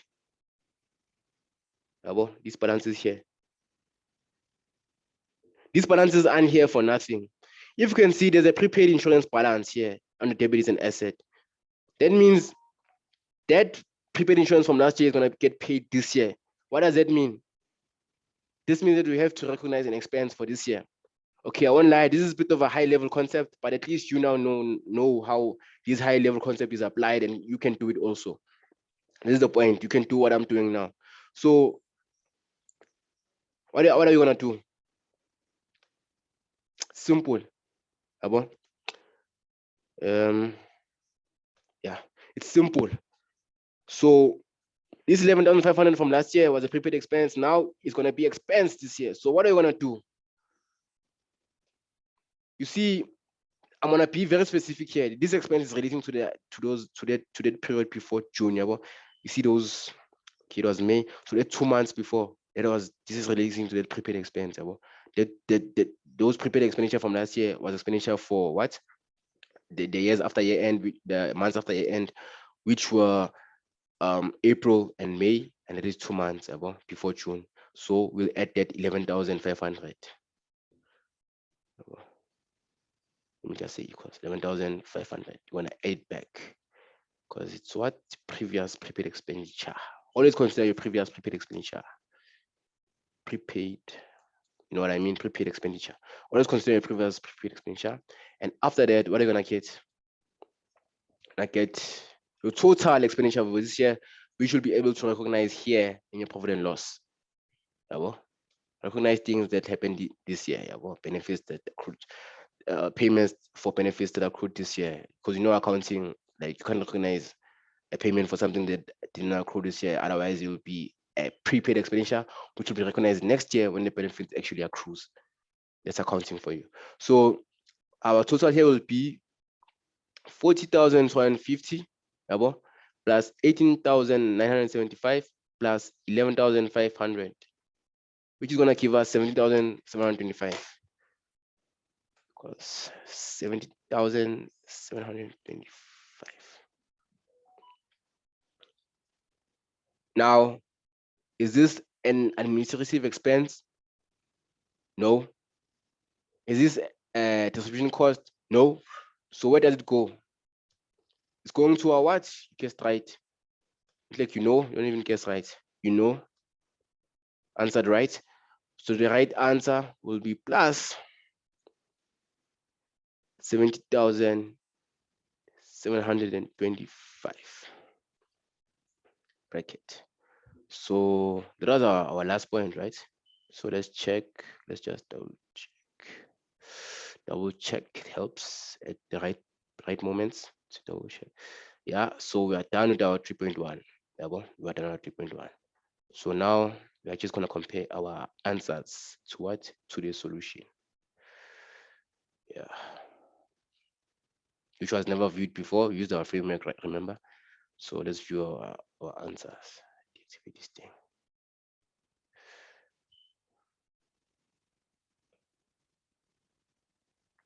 Okay, this was a calculation document. This was a calculation document. But now I need you know that I raised those calculations, but they are worth, let's see the total of calculations, how much they are worth. They are worth 37 marks. 37. And this is a 46 mark question. You see? So let's say 46 minus 37. 9 marks for classification. But those calculations gave us these amounts which you classified here. So these things go hand in hand. You must understand classification for you to understand where the calculation of amounts will fit. But you just simply doing your calculations all right, you'll get 37 marks, which is 37 out of 46 equals Okay, that's calculations only. That will be 80%. Yeah. But now let's look at the presentation. The final presentation. So let's look at SCI.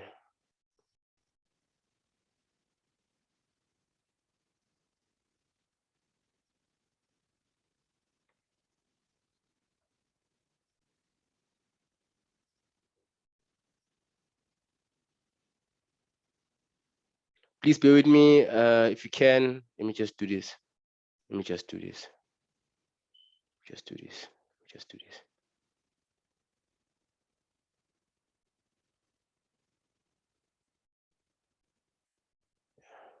Okay.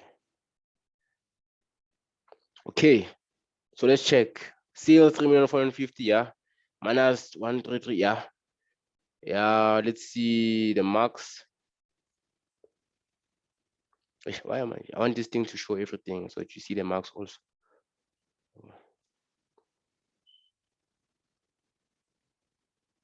Okay. Yeah. So sales, yeah, boy, got that mark, got that mark. Other income, 71,000 plus 110,000, got that mark. Yeah, boy. Then you see here on the side, as I'm saying, they say classification. Yeah, boy. So most of the marks are in your calculations, honest. Yeah, boy. About classification, consequential classification, but most of your marks are in your calculations, honestly. So you see here, other income, 110,000 plus 71,000. Okay, yeah, I don't really do. I didn't calculate the balances because they don't really give a mark for that. As long as these things are right within, then it's right. Yeah, they just give you a balance when it's consequential. Yeah, but these ones, they just give you a classification mark here on the side. But the months, their marks are really in calculations. You see calculation 1, calculation 3. Then income from financial asset, as you can see, 44,377, 20,000, got that. Administrative expenses, 375,000 plus 20,000. Other expenses, 16,500. 16,500 here it is. Let me do this. Let me do this.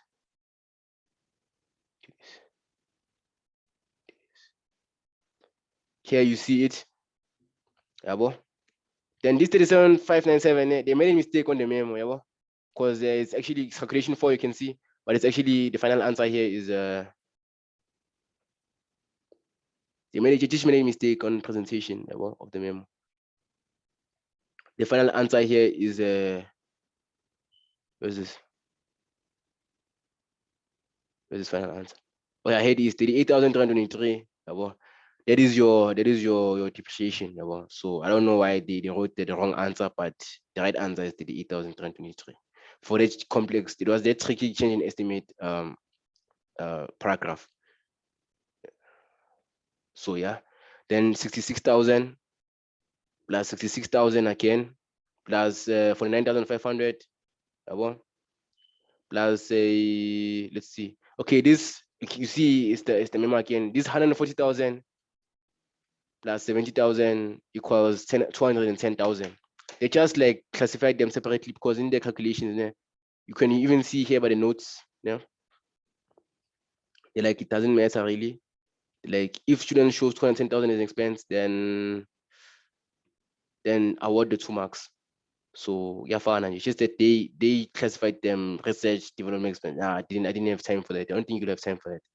It says so do what's right and what suits you. Yeah, what exam technique, what can get you like done, yeah, as soon as possible. Because my way, obviously, it was faster than this. If I'm not lying, yeah, it was way faster than this. Because they are pushing again, you see, like they say even if you did the 210,000 the way I did it, you get those 2 marks. About then there's the mark for the 350,000, which is the about the calculation of the depreciation thing, but it's in the calculations. All those calculations you get the marks for them. About hey, sorry about that. So SCI, 20,000, 11,667, then 70,725. Okay, completely right. Also here, right? Finance cost. Hey, sorry about that. It's in brackets. I know it's in brackets. I just made a mistake. Let me just yeah.